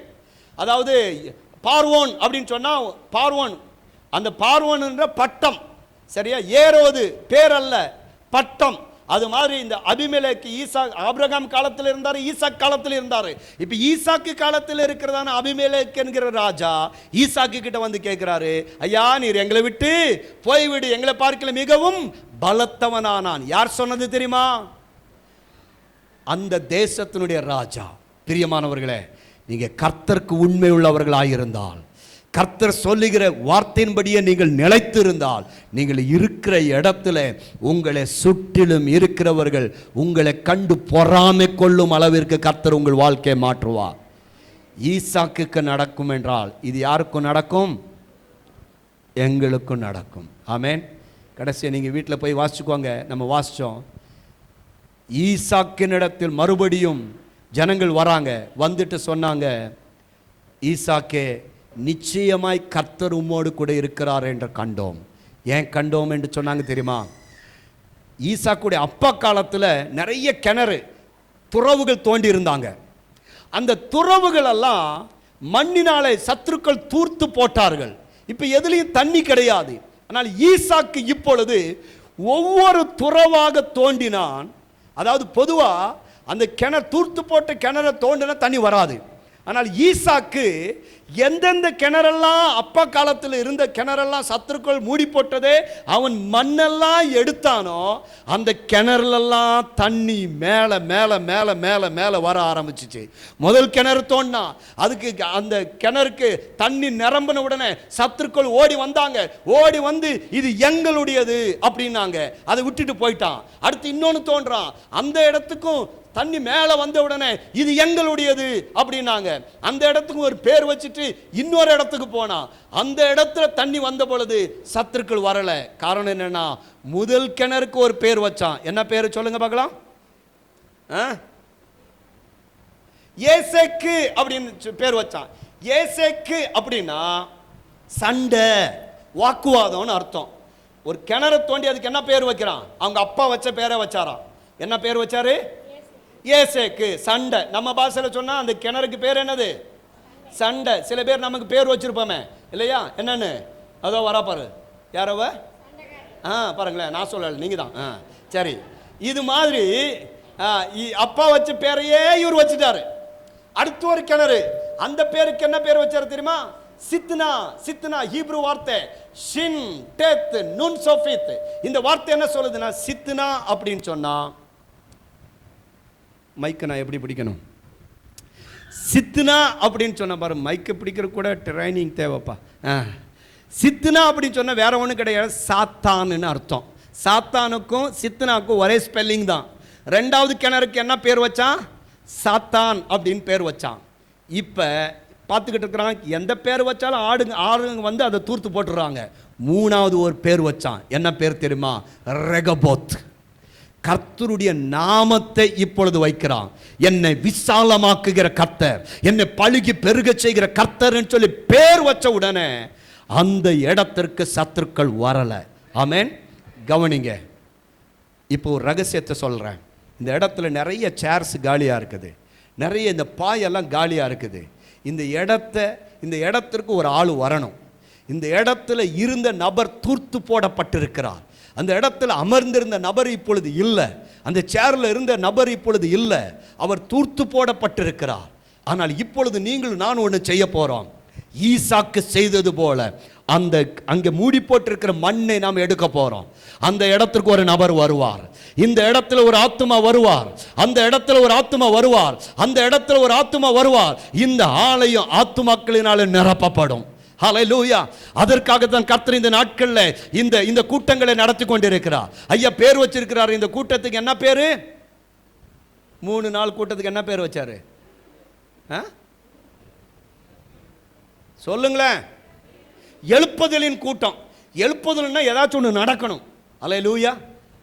ஆமென். அந்த எழுப்புதலில் நீங்களும் நானும் பங்கடையும்படியாக எல்லாரும் எழுந்து நிற்போம். கொஞ்சம் லேட்டானாலும் பரவாயில்ல. ஐயா வித் யுவர் பர்மிஷன், கொஞ்சம் லேட்டானாலும் பரவாயில்ல. நம்ம இப்போ என்ன செய்ய போறோம்னா ஈசாக்கு செய்ததை நாம் செய்ய போறோம். ஆமென். எத்தனை பேர் ரெடியா இருக்கிறீங்க? ஆமென். ஹல்லேலூயா.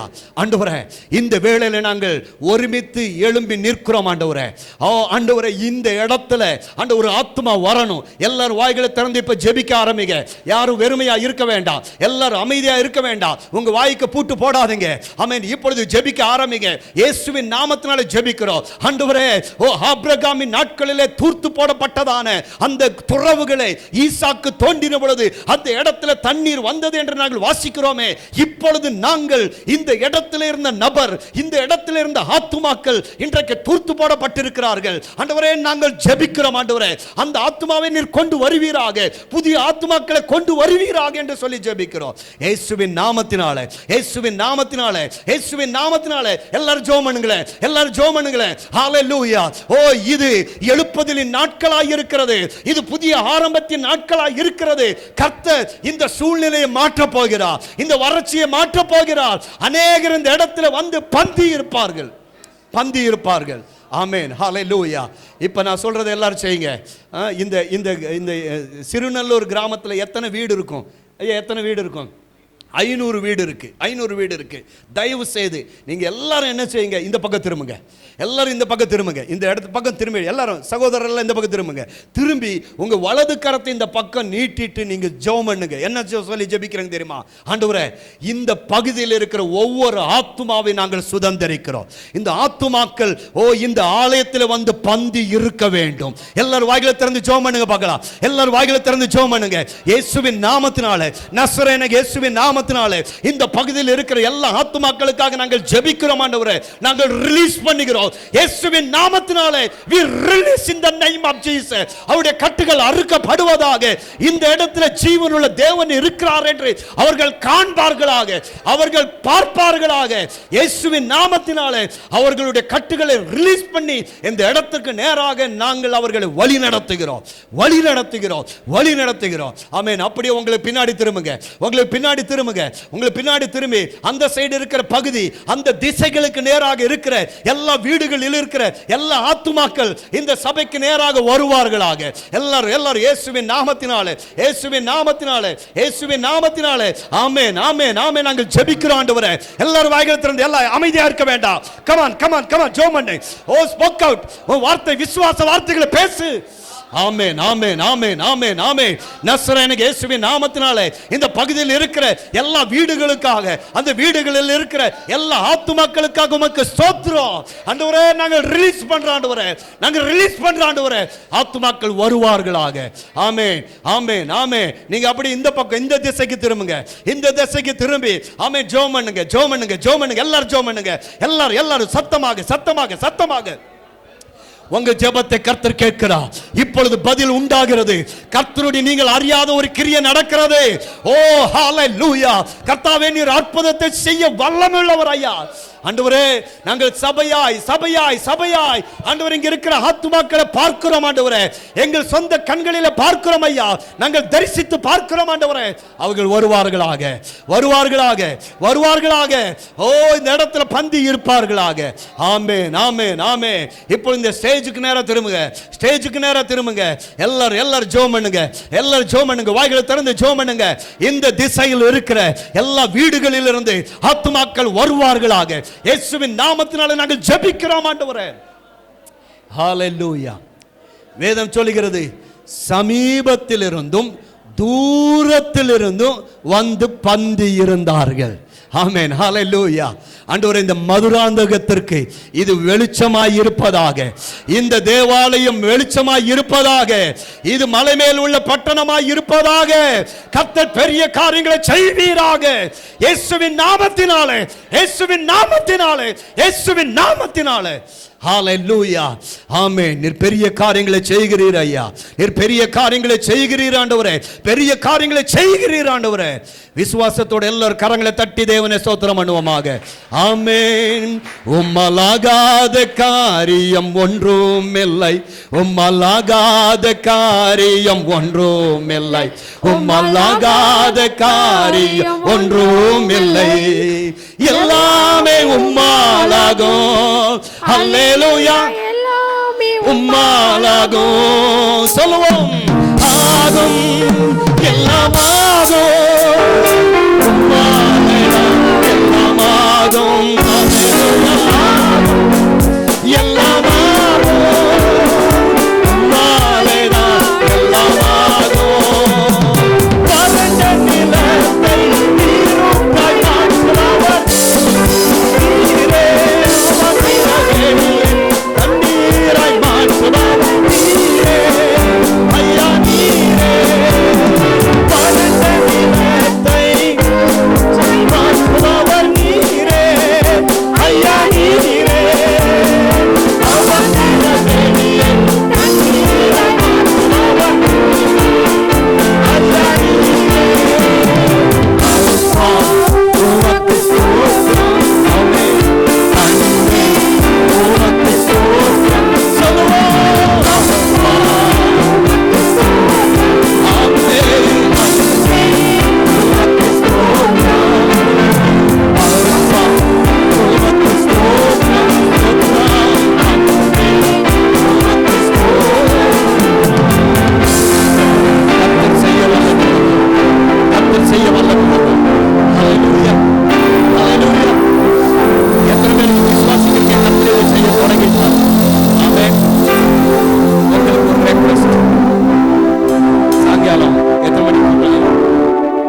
மணிக்கு கூட்டம் நடக்கும். ஆனா நீங்க 6 மணிக்கு வரக்கூடாது. தயவு செய்து வந்துடாதீங்க 6 மணிக்கு. 5:45 வாங்க. ஆமென். இன்னைக்கு ஒரு நாள் மட்டும் தயவு செய்து 5:45 வாங்க. வந்துட்டு நான் வந்துருவேன், நான் பார்ப்பேன். என்ன செய்யுங்கன்னா, இந்த இடங்களை வந்து நடந்து தெரியுங்க. இந்த இடத்துல ஒவ்வொரு இடத்துல நீங்க நில்லுங்க. ஒவ்வொரு பகுதி ஸ்கொயர் பை ஸ்கொயர், ஒவ்வொரு ஸ்கொயர் ஃபீட்ல நில்லுங்க. நின்னு ஜெபம் பண்ணுங்க. ஒவ்வொரு சேர்ல கை வச்சு ஜெபம் பண்ணுங்க. ஆண்டவரே, இந்த இடம் நிரப்பப்படணும். ஆண்டவரே, நீ வருகிற நாட்களில் இந்த இடம் முழுவதும் நிரம்பி வழிகிறத நாங்க பார்க்கணும். ஆண்டவரே, ஞாயிற்றுக்கிழமை 9 மணி ஆயிட்டா வேதத்தோடு கூட இந்த பகுதியில சாரையா ஆத்துமாக்கள் வருகிறது நான் பார்க்கணும்னு சொல்லி நீங்க ஜெபிக்க ஆரம்பிங்க. எத்தனை பேர் ஆயத்தமா இருக்கிறாங்க? ஹல்லேலூயா. தயவு செய்து இதை செய்யுங்க. அருமையான சகோதரனே, சகோதரியே, உங்களிடத்துல தயவாய் கேட்கிறேன், இன்னைக்கு ஜெபம் பண்ண ஆரம்பிங்க. இந்த ஜெபத்தை நிறுத்திடாதீங்க. அடுத்த வாரம் ஞாயிற்றுக்கிழமை ஆராதனை இருக்குது. ஆராதனை 10 மணிக்கு. ஆனா நீங்க எத்தனை மணிக்கு வரணும்? ஒரு 11 மணிக்கெல்லாம் சோறு குழம்புல ஆக்கி வச்சுட்டு வந்துடுறீங்களா? இல்ல. எத்தனை மணிக்கு வரணும்? 9:45 வாங்க. முடிஞ்ச 9:30 வாங்க. இந்த இடத்துல ஜெபம் பண்ணுங்க. கர்த்தர் வெளியரங்கமான பதிலை தருவதற்கு உண்மையுள்ளவராயிருக்கிறார். எல்லாரும் கர்த்தருடைய நாமத்தை கரங்களை தட்டி மகிமைப்படுத்துவோமா?